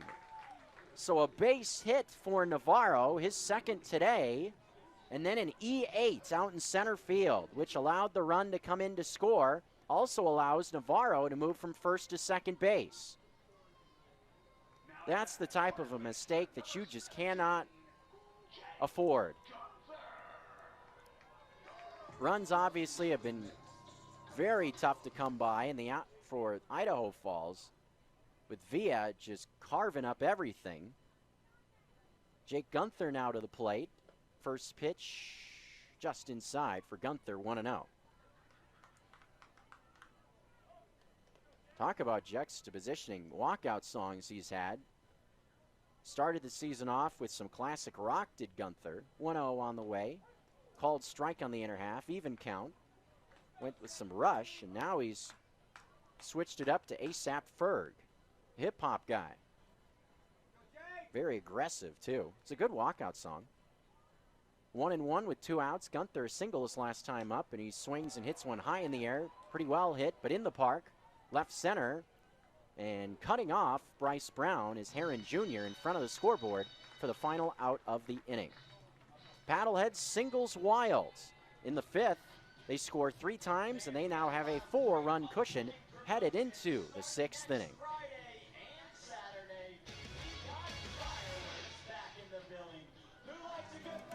At Double K Ranch Deli, whether it's our delicious, always fresh deli sandwiches or our meat cuts for your next family meal, our locally grown, non-GMO, healthy meats are the best around. From filet mignon, ribeye, and New Yorks, to rib roast, London broil, and short rib, you'll never find box meats at Double K Ranch Deli. Looking for the freshest cut for tonight's dinner or that weekend get-together? Look no further than Double K Ranch Deli, right next to Big Dipper and the Dram Shop. Open 7 days a week. The pageantry, the tradition, the competition, the communal aspect. It's what we love about sports. But there's also a stark reality. Sports and money go hand in hand. At Nuanez Now, every other Tuesday, we are proud to present a business angle with Justin Angle, a segment about the overlay of business and sports. What do you think the NBA thinks of this finals? In the short-term view, they probably wanted Lakers Celtics, and they didn't get that.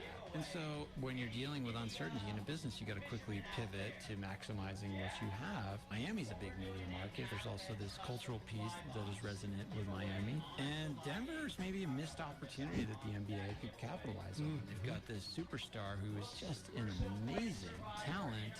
Maybe not a lot of people have gotten exposure to. Tune in every other Tuesday during the 5 o'clock hour to Nuanez Now to hear Justin Angle, a University of Montana business professor, talk with me, Colter Nuanez, about all of the ins and outs of sports and business. A Business Angle is proudly presented by Blackfoot Communications. ESPN Radio for Western Montana, KKVU HD3 Stevensville, and 102.9 FM on K275BS Missoula. You're listening to Paddlehead Baseball, ESPN Missoula. Anthony Frechette will get things started in the 6th inning for the Chukars. Boning, and then the top of the order, Bryce Brown in this half inning.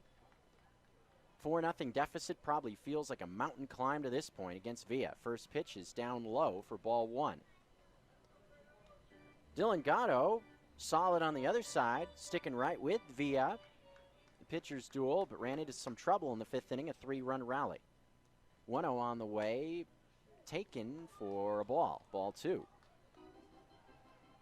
Fastball off the outer half. Frechette had check swing, ground ball back to the pitcher. Well, it seems odd that it wasn't a strikeout at this point.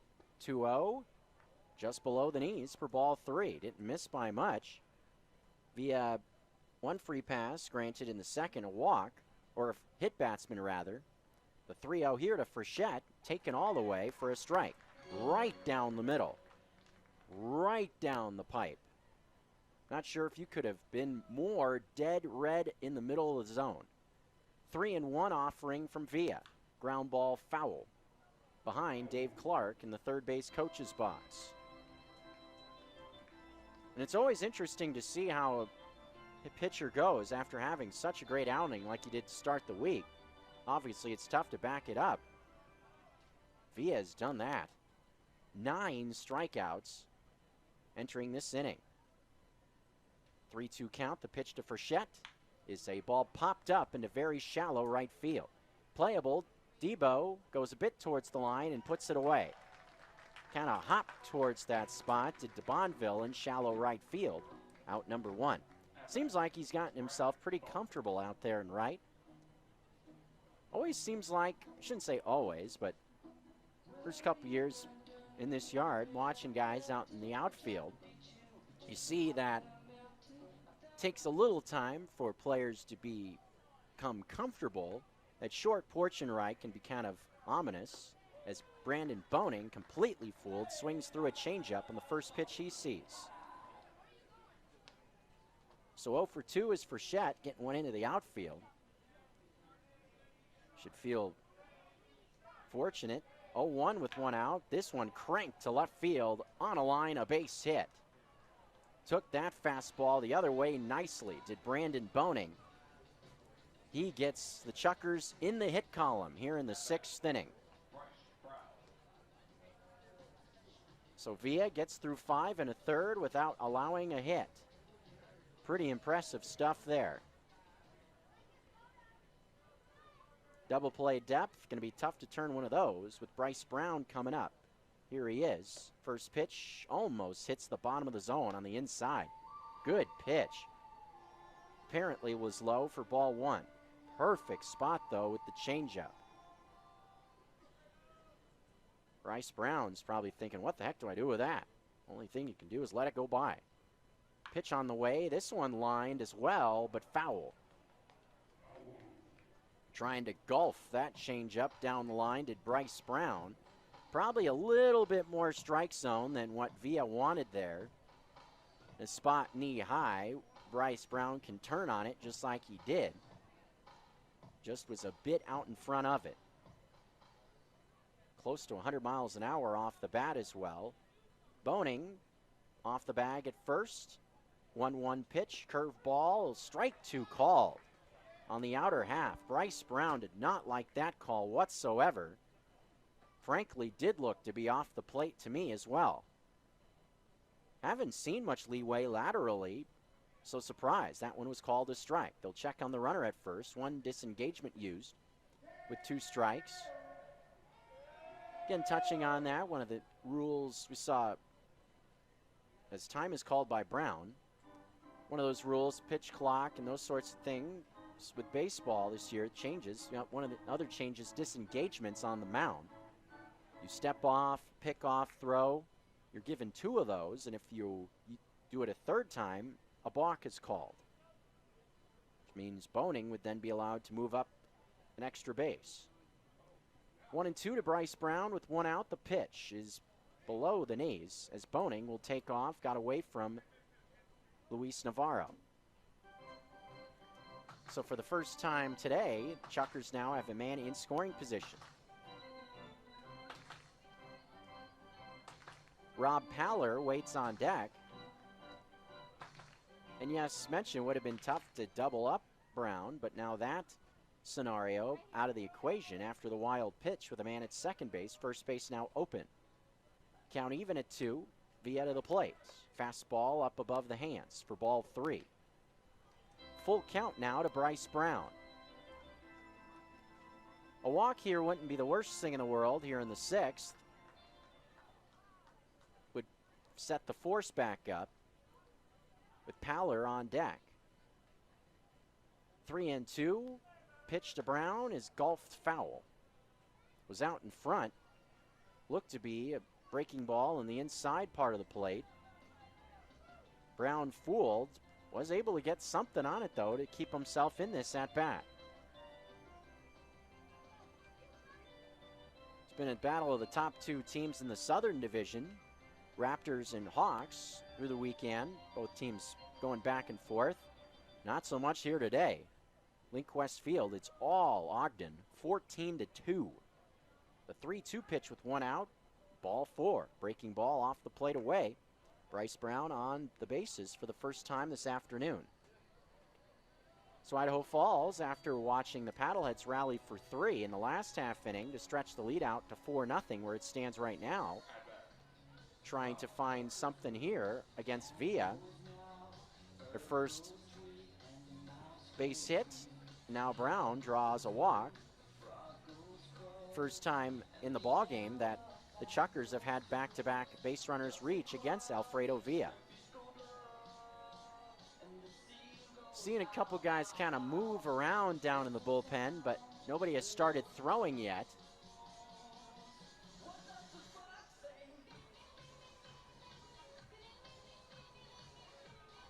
Looks like Carl Bloom is kind of up stretching, not up throwing on the mound yet. But imagine the only guy in the bullpen not available today is Austin Dill after throwing a couple innings last night. Rob Paller now in the box after the mound visit. First pitch is a ball outside, fastball, 1-0. Where Villa's success has been to this point, just pounding the zone. Seen a couple get away the last couple of batters. Here in the 6th inning, the 1-0 on the way is bounced foul. First base side, count even at a ball and a strike. A lot of times in the Pioneer mention also, you don't oftentimes see pitcher throw twice in the same week. So after throwing 7 innings on Tuesday, back here on Sunday throwing again, working in the 6th. The 1-1 with 1 out. Below the knees, good take on a changeup. 2 balls and a strike. The count to Rob Paller. Strikeout has been huge for Villa, as we mentioned, 9 of them. Paller's gone down swinging twice. And it was both of his at-bats. Did so in the 1st and the 4th. 2 on and a 4-0 game here. Trying to get the offense rolling in this inning. The 2-1 will not come as Villa steps off. Looks both runners back. good speed on the bases with Boning the lead runner at second, Bryce Brown at first. 2-1. Target away from Navarro. Here it comes. Curveball just inside for ball 3. Where it missed, ended up being a good miss. Looked to be on the black on the inside part of the plate, but did not get the call. Now Villa in danger of loading the bases here. Would bring the tying run to the plate. And Halsema has been their most consistent hitter this week. Pitch on the way is hit to straightaway right field off the end of the bat of the bit. Up to DeBonville. Makes the throw into the infield. Boning on the move is going to scurry into third base. Sliding feet first. But Villa able to win that battle to stay out of the bases loaded situation. The 4-run lead, that's relevant. As he's able to get Paller off the end of the bat a bit. Fly ball into right field for the second out of the inning. Next man up will be Trevor Halsema. Mention Austin Dill. He's now throwing with a weighted ball down in the pen, but a man has also jumped onto the mound for Missoula to start throwing. Runners on the corners after the flyout. Here's Halsema. First pitch on the way. Lined into center field. Greenwald comes in. He can't get there. That's an RBI single. Trevor Halsema attacks the first pitch he sees, a fastball, and gets the Chukars on the board here in the 6th inning. Trevor Halsema has been productive all week. That's his 9th hit and 4th RBI. Gets Idaho Falls within 3 and brings Michael Cohn, guy that showed off the home run power last night, into the box, representing the tying run with 2 men on. He takes the first pitch here. Curveball, strike 1. Flops one over nicely there, did Villa to jump ahead. Cohn struck out and popped out to this point.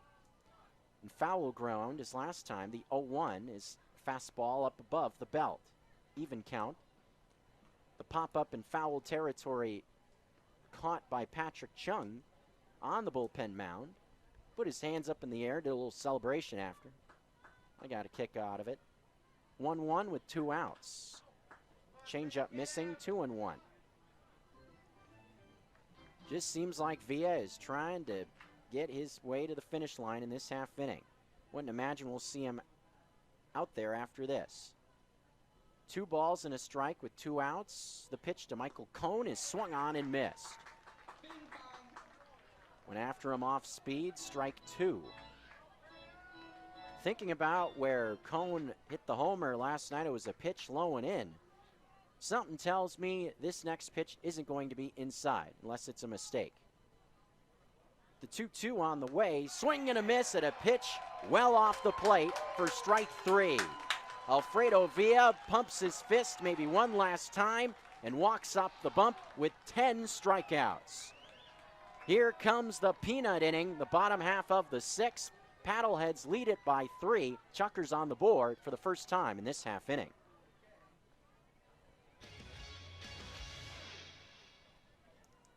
There is a reason customers go back again and again to DeMorris Buick GMC Mercedes, Missoula's most trusted dealership and proud sponsor of Missoula Paddleheads Baseball. DeMorris High-End Service Shop is unmatched in diagnostics, diesel maintenance, and repair, serving generations of satisfied customers. DeMorris Buick GMC Mercedes is your area Sprinter van headquarters for the Montana outdoor lifestyle. Check out DeMorris.com for new and pre-owned inventory or stop by 3115 West Broadway. Cause the bears in the hood are always starved. They'll go through the trash in your front yard. Make sure you keep your trash inside or the bears in the hood will dumpster dive. It's that time of year. Time to be bear aware. Grizzly Disposal wants you to keep your trash bins inside until pickup or call them to get one of their bear-proof trash bins delivered. Visit grizzlydisposal.com or call 406-541-7171. Grizzly Disposal, the only bears that should be in your garbage. I've been shooting since I was young. It's something I enjoyed, and it's something my father and I used to do. There was a time I was going through some things, wasn't feeling like myself, and my friend was and asked me if he could hold on to my guns temporarily. And at first I was a little shocked, but I agreed. think he saved my life that day. If a loved one is depressed, ask to temporarily store guns away from home. Need help? Call 988. That's 988 or text MT to 741741. Sponsored by DPHHS. This is Missoula Paddlehead Baseball on 102.9 ESPN Radio. Well, I anticipate maybe this is becoming a relatively noteworthy day for Minnesota State's college baseball social media. Wouldn't typically think so, a random Sunday in middle of June, but when former Minnesota State player makes his pro debut starting Dylan Gatto, and then another guy, Jack Zegan, makes his pro debut out of the bullpen on the same day, I'd say that's pretty noteworthy. So here he is right here. Mentioned it earlier in the broadcast. We weren't sure exactly how he was going to be used with Idaho Falls. Here he is in the bullpen in the 6th inning facing Dondre Hubbard. Just getting thrown right into the fire. Dealing with the peanut inning. Dondre Hubbard reached last at bat. The 0-1, low and off the plate, a ball and a strike.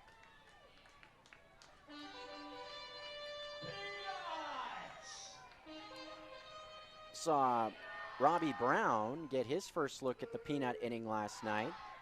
He looked a bit rattled. 1-1 pitch, lined towards second base, but caught by Boning for the first out. Off the bat, thought that thing had reservations for center field, but once it got past the mound, that thing just dived. Gave Brendan Boning ample opportunity to just stride on over near the bag and make the catch on a line.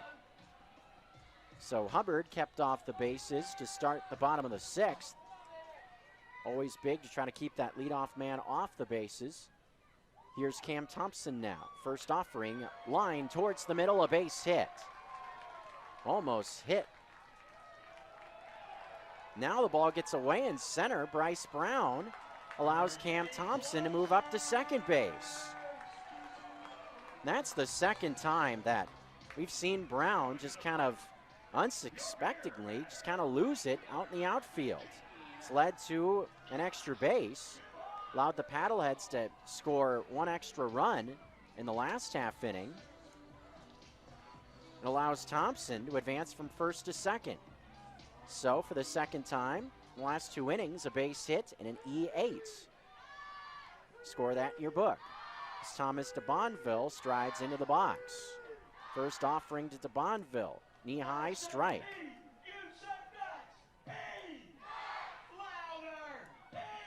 Thomas DeBonville, a solo homer, got Missoula on the board in the 3rd. Paddleheads have led from that point on. It's now a 3-run contest. Bottom 6, 0-1 pitch to DeBonville is low and outside, blocked by Frechette. Pitch was in the dirt. Mainly a fast, looking at sabermetrics, of course never seen person Zegan making his pro debut.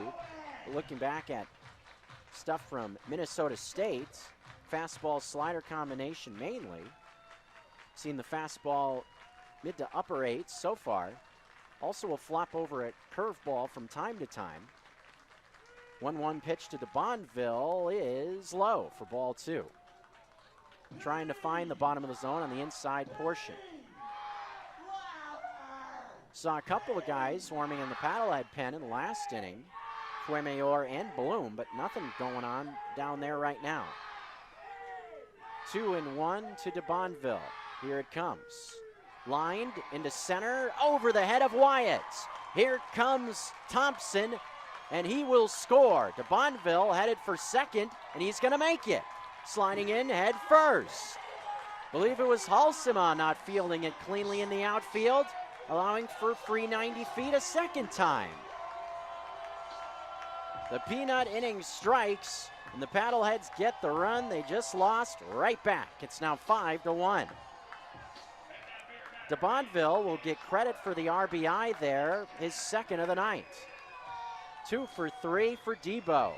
He's got 7 ribbies and 4 home runs this week.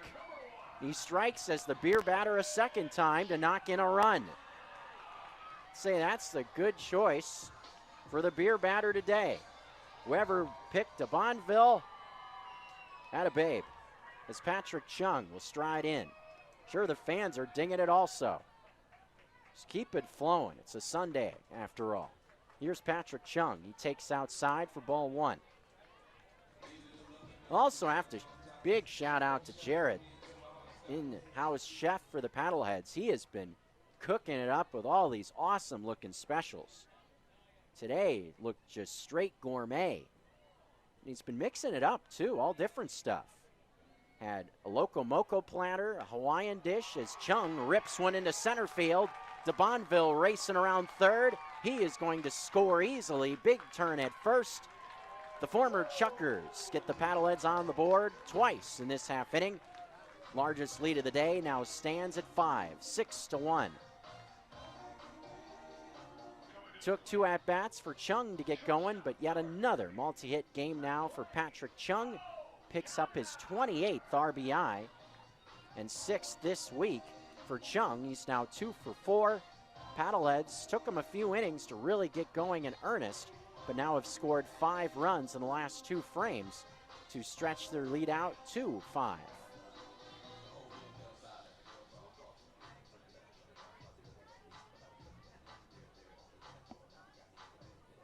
McLean O'Connor will now be the batter. Still only 1 out in the inning. Dondre Hubbard, leadoff man, lined out to start the inning, but then it's been singles wild. Interesting how this offense has been rolling like that. Now 11 hits for the Paddleheads, putting them together. Had 4 singles in the last half inning as O'Connor pops up the first pitch on the first base side. Wyatt's right there in the shallow portions of the outfield. He puts away out number 2. McLean O'Connor now 2 for 4. Next to the plate now will be Jared Akins. RBI single, part of a 3-run rally in the last half inning. 2 in this frame. Paddleheads lead 6-1. Chung still on the bags at first. Pitch on its way, runner on the move, ground ball right side to a backhand stop of Wyatt. He'll throw on to Cone. That's it for this half inning. But the Paddleheads put 2 runs on the board. Missoula leading 6-1 with action headed to the top of the 7th inning here on Western Montana's sports leader.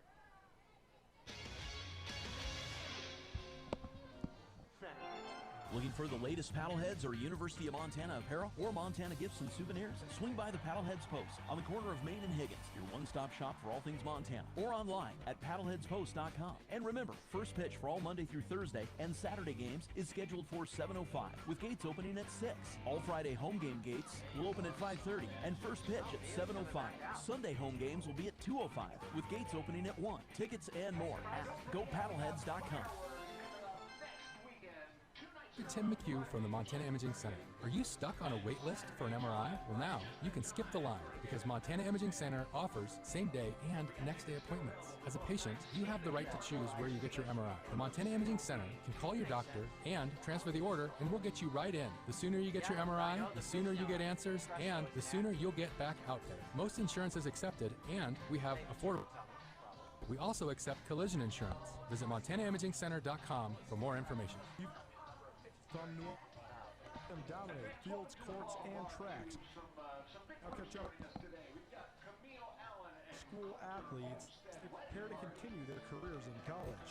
Meet Coach Nuanez for the Singer Spotlight segment this summer on Nuanez Now. We will bring you exclusive interviews with Montana's high school stars as they look back on their prep tryouts and give updates on their plans and goals in college. The Singer Spotlight is presented by McElmurray Homes and Dazzler's Car Wash of Missoula. What's up? This is Sammy B, the MC for your Missoula Paddleheads. Thanks for listening to Paddleheads Baseball on ESPN Missoula 102.9 FM.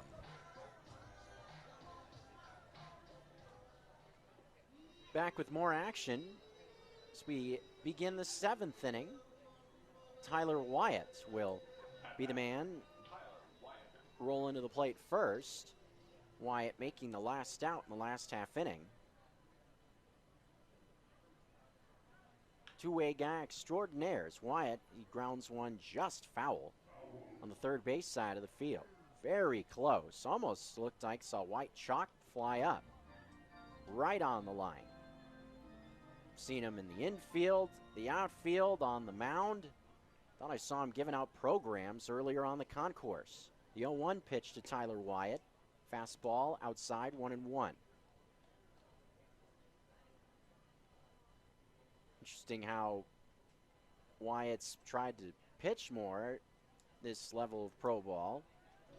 And now he started his pro career in 2019 in the Giants organization. Never appeared as a pitcher there. He's mainly a position player. He's tried to work that more into his game. Maybe get a different look, so to speak, from some different pro scouts. It's worked out for a number of players. Transition from position player to the mound. 2-1 on the way is a ground ball to the left side. Couple of hops to O'Connor. Got a very good hop. Bounced right into the glove for out number 1. It was interesting watching O'Connor field that at short, glove hand side. It's at the very last second when that ball was coming to him, he rose his glove up ever so slightly. And where it went to the ball ended up being the perfect move. Went right firmly into the glove. So a small little detail, but makes the game look easy. That's why right there, just that little technique from O'Connor at short. Also knowing this infield. A little bit of a lull in the action here because a pinch hitter is headed to the dish. Hitting in place of Mark Herron Jr. will be Hunter Hudson. Hunter Hudson, we've seen him out there in 3 different games in this series. Was in the starting lineup on Friday night, had double, went 1 for 4. Pitch to Hudson, missing outside, ball 1. Had a productive series at Melaleuca Field in 2 games. He went 4 for 8. That 1-for-4 performance I mentioned on Friday. 1-0 pitch to Hudson is a ground ball on 1 hop. Great hop to Thompson. He'll flip to Gunther. Out number 2. So the pinch hitter, Hunter Hudson, doesn't last long. Couple of ground balls, 6-3, 4-3. Allow Alfredo Villa to get within 1 out of pitching 7 innings for the 2nd game in a row. As it stands now, Villa, 6 2/3, just 2 hits and a run, 10 strikeouts on the mound. Absolutely awesome. Zach May, the base is empty, swings and misses at the first pitch he sees. 0-1. Zach May struck out looking twice. The 5th and the 2nd. 6-1 advantage for the Paddleheads. 0-1 is bounced slowly. Third base side. Charging in is Patrick Chung. Has it with a glove. Throws a bit high, but to the glove of Gunther in time for the final out of the frame. 6-3, 4-3, and 5-3 on the infield. We are headed to the bottom of the 7th. Time to stretch here at Allegiance Field, Ogren Park, on a beautiful Sunday afternoon. Missoula leads 6-1.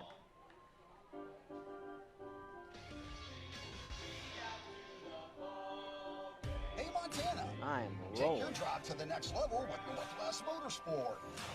Home to Montana's best selection of lifted trucks, diesel trucks, and adventure-ready SUVs.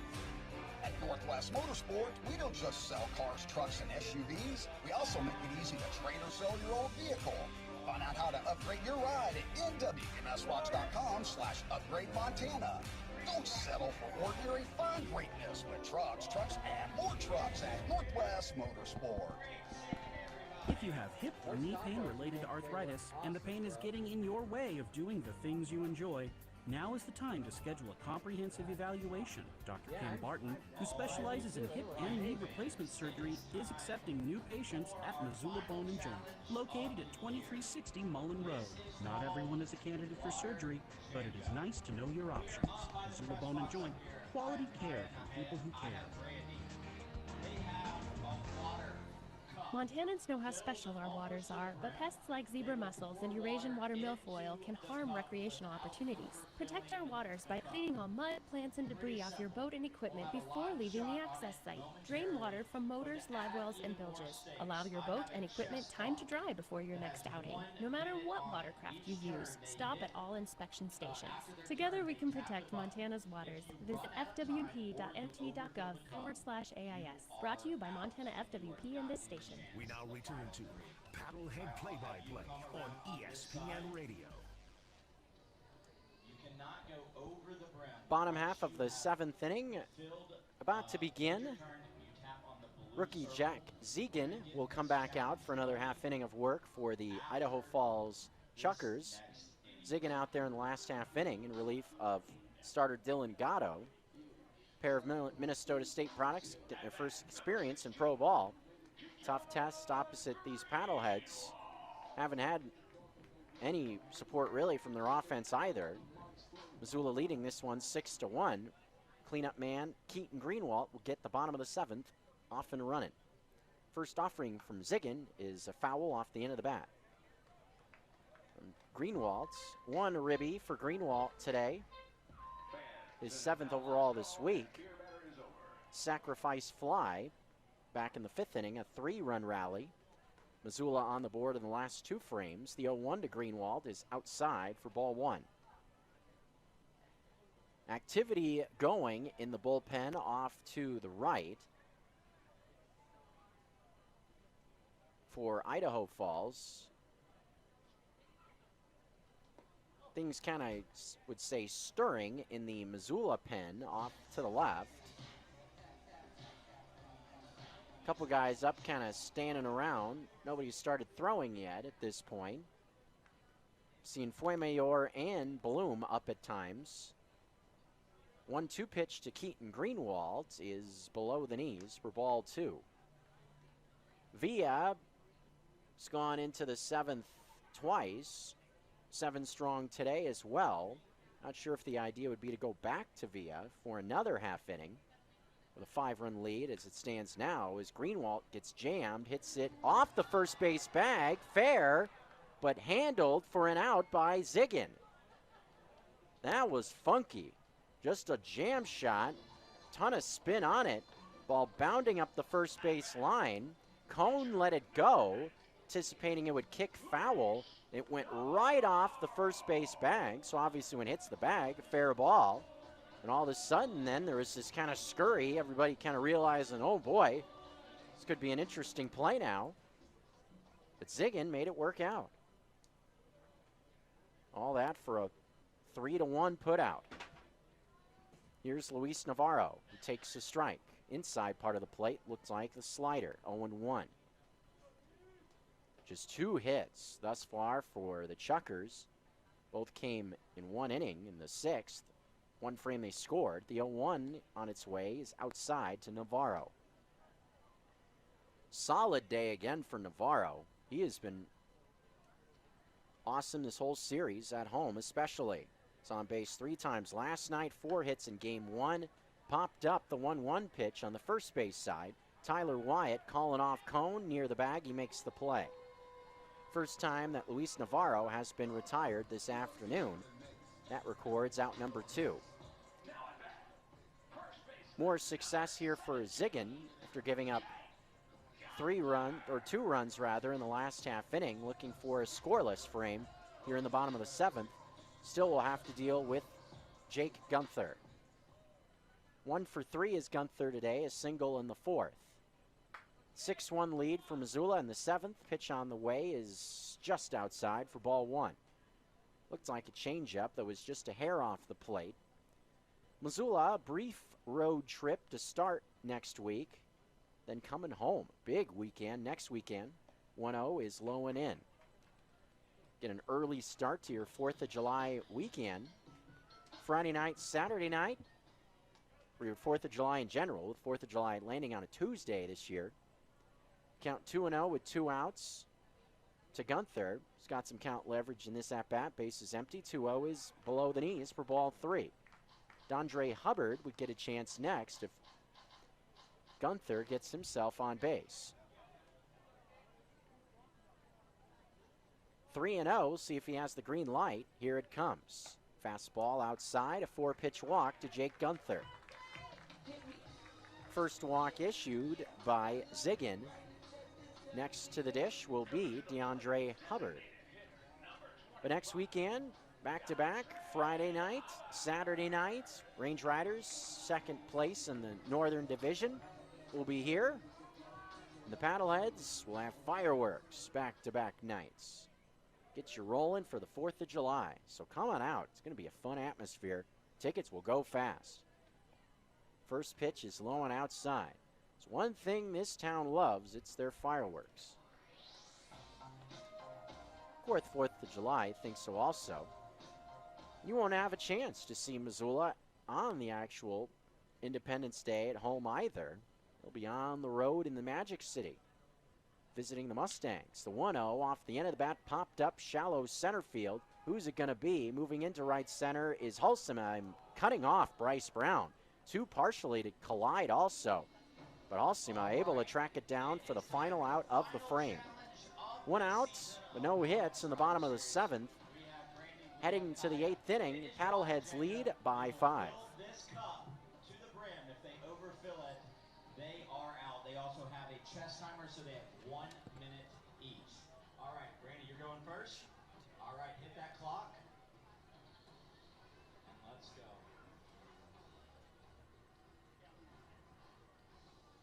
She's going for a big fill at the beginning. Oh, shoot.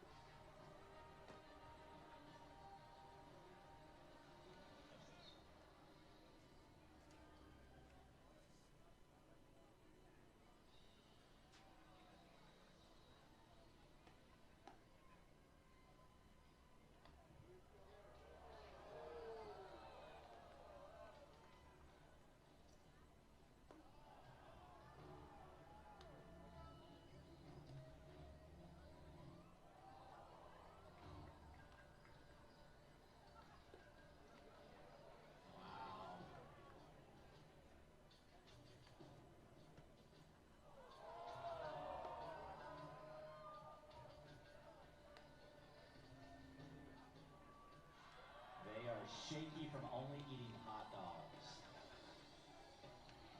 It's still going.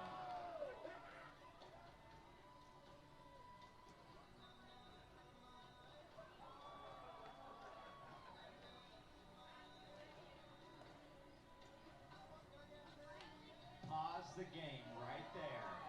Pause the game right there. We gotta go back to baseball. We will come back for water Jenga.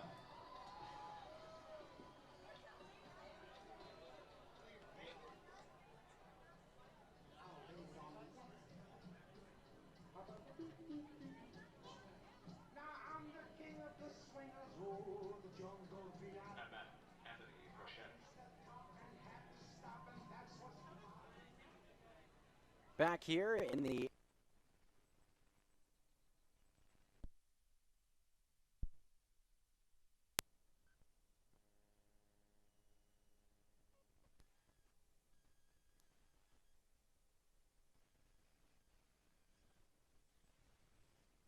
ump. The 1-0 pitch is a bit inside. Count now 2 balls and no strikes. So it'll be interesting to see how the leash is here for Villa. How deep will they allow him to go in this spot? The 2-0 is bounced slowly left-hand side, a fair ball. Thought initially it was foul, but Frechette thrown out by McLean O'Connor for the out. 1 down here in the 8th inning. Brandon Boning will now jump into the box. Resetting the action here, base is empty. Paddlehead Baseball, ESPN Radio Missoula, go paddleheads.com. 6-1 ball game, Paddleheads lead it over the Idaho Falls Chukars. Brandon Boning in the box, pitch on the way from Alfredo Villa, who has been simply remarkable, having given up just 2 hits today. Frechette, now 0 for 3. Brandon Boning, 1 for 2. A ball and a strike Pitch on the way to Brandon Boning. Swing and a miss. Pitch on the inside part of the plate. Changeup fooling Boning badly. Story to start things out for Villa. He was dominant from the very start. First 6 outs he recorded, all strikeouts. 1-2 pitch. Fastball is just a bit high. Not sure where it's come up from, but somehow the former Paddlehead Brandon Boning has gotten the nickname Baby Shark here in Missoula. The 2-2 is cut on and missed. Probably won't like that nickname after going down like that. Now 1 for 3 as Villa picks up yet another K.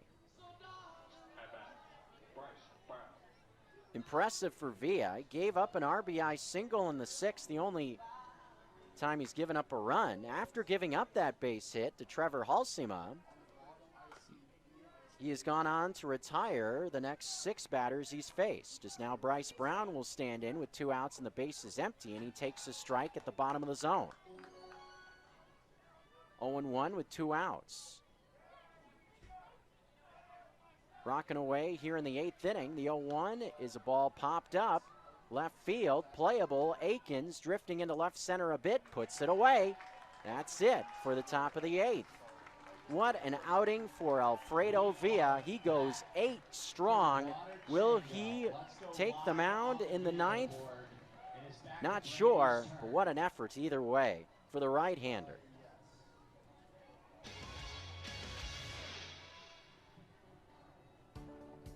Hi, this is Justin Sinclair with Missoula Nissan and Hyundai. I have great news, Missoula. I haven't been able to say this for a long time, but 0% is back. Take advantage of the incredible opportunity to pay 0 interest on the latest Hyundai Tucson and Santa Fe models, along with the new Nissan Murano, Rogue, and Titan. And low interest rates are also available on several other models. Go to MissoulaNissanHyundai.com or stop by our big lot next to Southgate Mall, where 0 interest is back. The pageantry, the tradition, the competition, the communal aspect. It's what we love about sports. But there's also a stark reality. Sports and money go hand in hand. At Nuanez Now, every other Tuesday, we are proud to present a business angle with Justin Engel, a segment about the overlay of business and sports. It is interesting when you have one of these markets that is prohibited. Once the regulatory regime changes, there's a flood into the marketplace. I don't want to necessarily draw the analogy between the cannabis market and sports betting. However, they're similar in the sense that there's raw demand, and once it was deregulated or legalized, now you see cannabis shops all over the place, and I think you see some of the same thing in the sports betting markets. Tune in every other Tuesday during the 5 o'clock hour to Nuanez Now to hear Justin Engel, a University of Montana business professor, talk with me, Colter Nuanez, about all of the ins and outs of sports and business. A Business Angle is proudly presented by Blackfoot. New wing. Hey, this is manager Michael Schlack, and you're listening to Missoula Paddleheads Baseball, ESPN Missoula 102.9.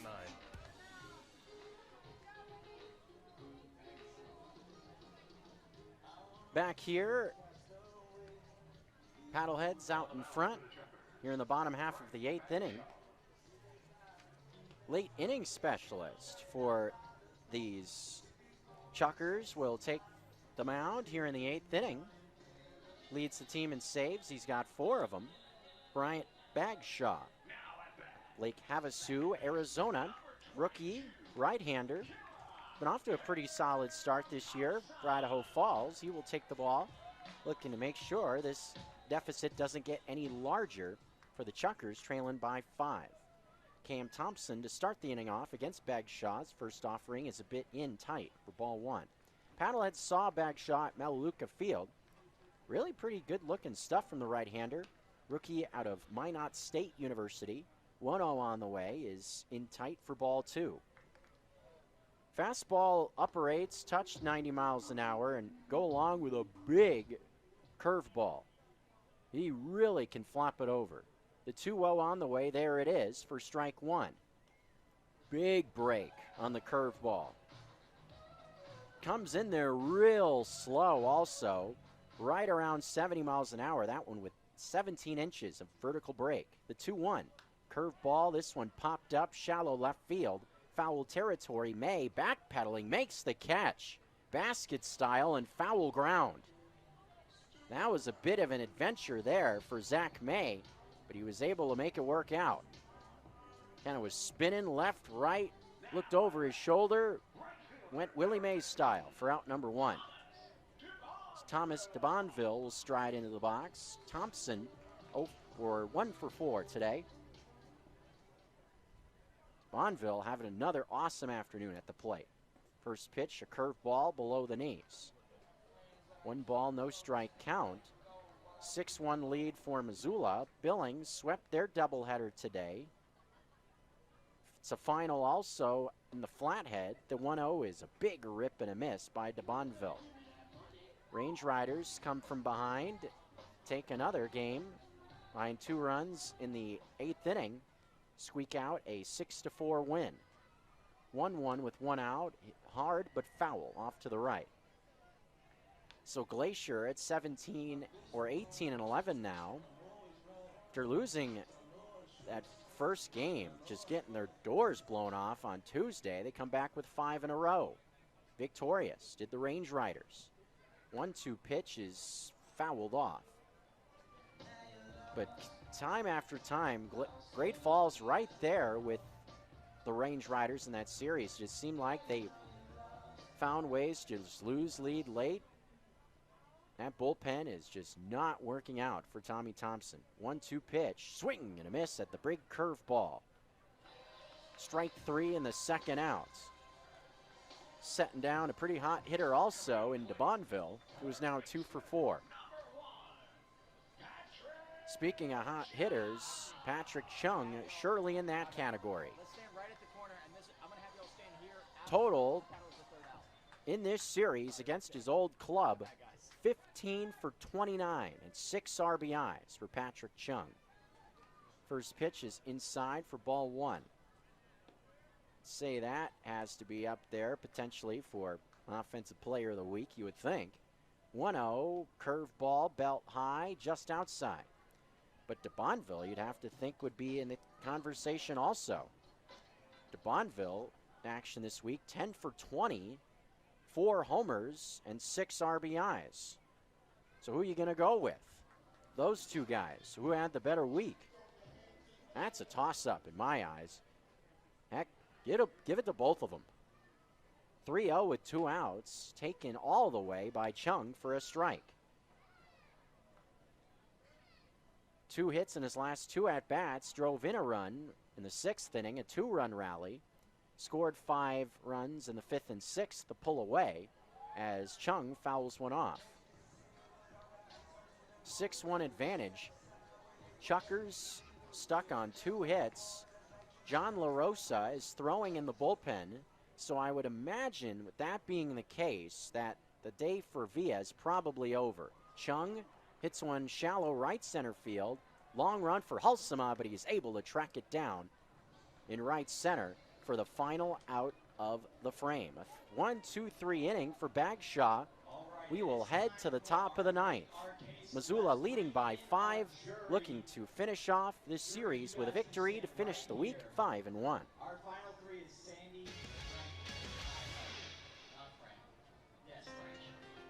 Hi, this is Dr. Nicholas Beck. I recently joined the Missoula Bone and Joint Hand and Microvascular Team, specializing in all injuries and conditions of the elbow, wrist, and hand. This includes carpal tunnel, trigger finger, upper extremity trauma, painful arthritis, and fractures. I like working alongside my patients to improve function and help people get back to their day-to-day activities. I look forward to working with new patients. Please call Missoula Bone and Joint to schedule your appointment. Go inside the world's most popular sport with ESPN Missoula's new podcast, Soccer and Stone Smoke. Andrew Houghton for interviews, stories, and analysis from all around the wide world of soccer, from the international stage to right here in Montana. I was just able to personally express myself creatively, maybe like how a painter or an artist would feel on a canvas. Like for me, soccer is that, where I got to fully express myself in a creative way. I fell in love with it from 2nd grade on, and I remember some of my teachers at high school, they would call it, you play that communist sport. All the foreigners play soccer. Like if you're a good, wholesome Minnesotan, you don't play soccer. Like there was some negativity towards the sport that I felt growing up, but I loved it. I loved it more than any of the other. Right, you have heard their case. Was it exposed to as a kid. You can find Soccer and Snow and Smoke on all your favorite podcast platforms. And make sure to catch the Fun 15 twice a month on Nuanez Now. Brought to you by Z-Town Sports Cards and Blackfoot Communications. Radio, stream Paddlehead Baseball on ESPN. Back to the ballpark. Next inning break, we will reveal who our season 2 Paddleheads Ninth inning about to begin. Paddleheads holding on to a 5-run lead. Push they had offensively in the middle innings gave Alfredo Villa plenty of support. Time to feel that Woodstock 99 vibe again for the 9th inning as John LaRosa, the hard-throwing righty, is back out there for more work opposite these Idaho Falls Chukars. He will face Robert Paller to start it off. Righty throws a ball outside. John LaRosa, mid-nines heat, touched 97 when he was out there in the 9th inning 2 nights ago. 1-0 to Paller. Strike on the outside corner. Paller flew out to DeBonville's last at-bat, struck out his first 2. What a line for Alfredo Villa. In line for his 5th win of the year, looking to match Calvin Pilot. Wins on the season. 1-1 pitch, sails off the plate. Now a 2-1 count. John LaRosa, the inning here, but for Villa, 8 innings, 2 hits, a run, and 11 strikeouts. 2-1, found the outside part of the plate to Paller. Halsema and then Michael Cohn coming up. 2-3-4 in a 5-run lead. 5-run ball game, rather. Better way to put that. 2-2 from LaRosa. Off the plate away, ball 3. Tried to go with the breaking ball on the outside. And LaRosa snuck over just enough sliders last time he was out there on Friday night. Just has been stacking up the Ks when he's been out there out of the pen. Pitch on the way, 3-2, in on the hands, foul ball. Just fighting that one off was Paller to stay in this at-bat. Still 3-2. For John LaRosa, 9 appearances. This is 9th, 8 innings, 14 Ks. For LaRosa, ERA just a shade over 3, 3.38. As Paller calls time pretty late. Count is full at 3-2. Mentioned series on the road starts next week. Centene Stadium Tuesday through Thursday before coming on home for the weekend. 3-2 to Paller. Taken for strike 3. He front doored him with the slider. Nasty stuff there from LaRosa. Down goes Paller. He's got himself a hat trick. He's 0 for 4. To the plate now will be Trevor Halsema. Halsema provided the only run of the game in the 6th inning for the Chukars, an RBI single. First pitch to Halsema, breaking ball outside, ball 1. Breaking off the plate away to the right-handed batting Halsema. The single for him, one of only 2 hits for Idaho Falls today. The other, Brandon Boning. 1-0 is just off the plate, low. 2 ball, no strike count. Close there, off speed from LaRosa. Michael Cohn next, the 2-0 with 1 out. Big rip at a fastball towards the outside corner. Halsema swinging right through 95 on the corner. 2-1. Target out there again. The pitch from LaRosa is fouled off to the right. Look out, Party Deck. Strike 2. 6 runs on 11 hits for Missoula. A run on 2 hits, 2 errors, both of them committed by Bryce Brown out in the outfield. Similar plays also. A Paddlehead single into the outfield, then kind of fumbling the ball away, allowing base runners to move up an extra base, and at one point allowing a runner to score instead of stopping at third. Missoula's big innings to stretch the lead out to where it is now, 5th and 6th, scoring 5 runs in those frames. Other run came from Thomas de Bonville in the third. The 2-2 is just outside. Navarro had it framed up on the corner, looked to be off the plate. Nice frame job from Navarro to give that pitch a look, but it was ball 3. 3-2 with 1 out. Chukars need base runners. The payoff is popped up. Left-hand side, the other left. Backpedaling is Gunther near the first base bag. He makes the play. Chukars down now to their last out here in the top of the 9th, trailing by 5. The last gasp, somewhat fittingly, is Michael Cone. Not to dog on Cone, but just thinking about last night and how action played out, Cone being the hero, Cone maybe will bring an end to the game in a different aspect, courting the final out today. First pitch fouled off, 0-1. Remember, it was a grand slam last night in the 8th inning with 2 outs and 2 strikes, trailing by 2, that ultimately got the Chukars to the finish line. Paddleheads never were able to recover. Last 2 innings, they came to the plate, 6 up, 6 down. 0-1 with 2 outs, pitch from La Rosa. Hopper, first base side, gloved by Thompson. This should do it. He throws to first. Down goes Cone. 3 up, 3 down in the 9th, and a series win for the Missoula Paddleheads.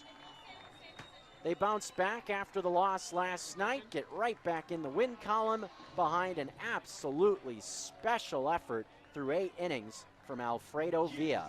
11 Ks. Talk about this work for 2 outings. 15 innings pitched, 21 strikeouts.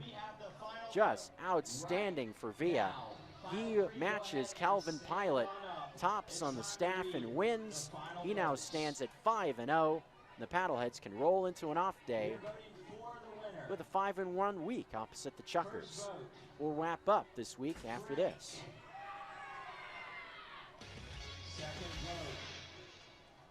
Hi, Dr. Tim McHugh from the Montana Imaging Center. Are you stuck on a wait list for an MRI? Well, now you can skip the line because Montana Imaging Center offers same-day and next-day appointments. As a patient, you have the right to choose where you get your MRI. The Montana Imaging Center can call your doctor and transfer the order, and we'll get you right in.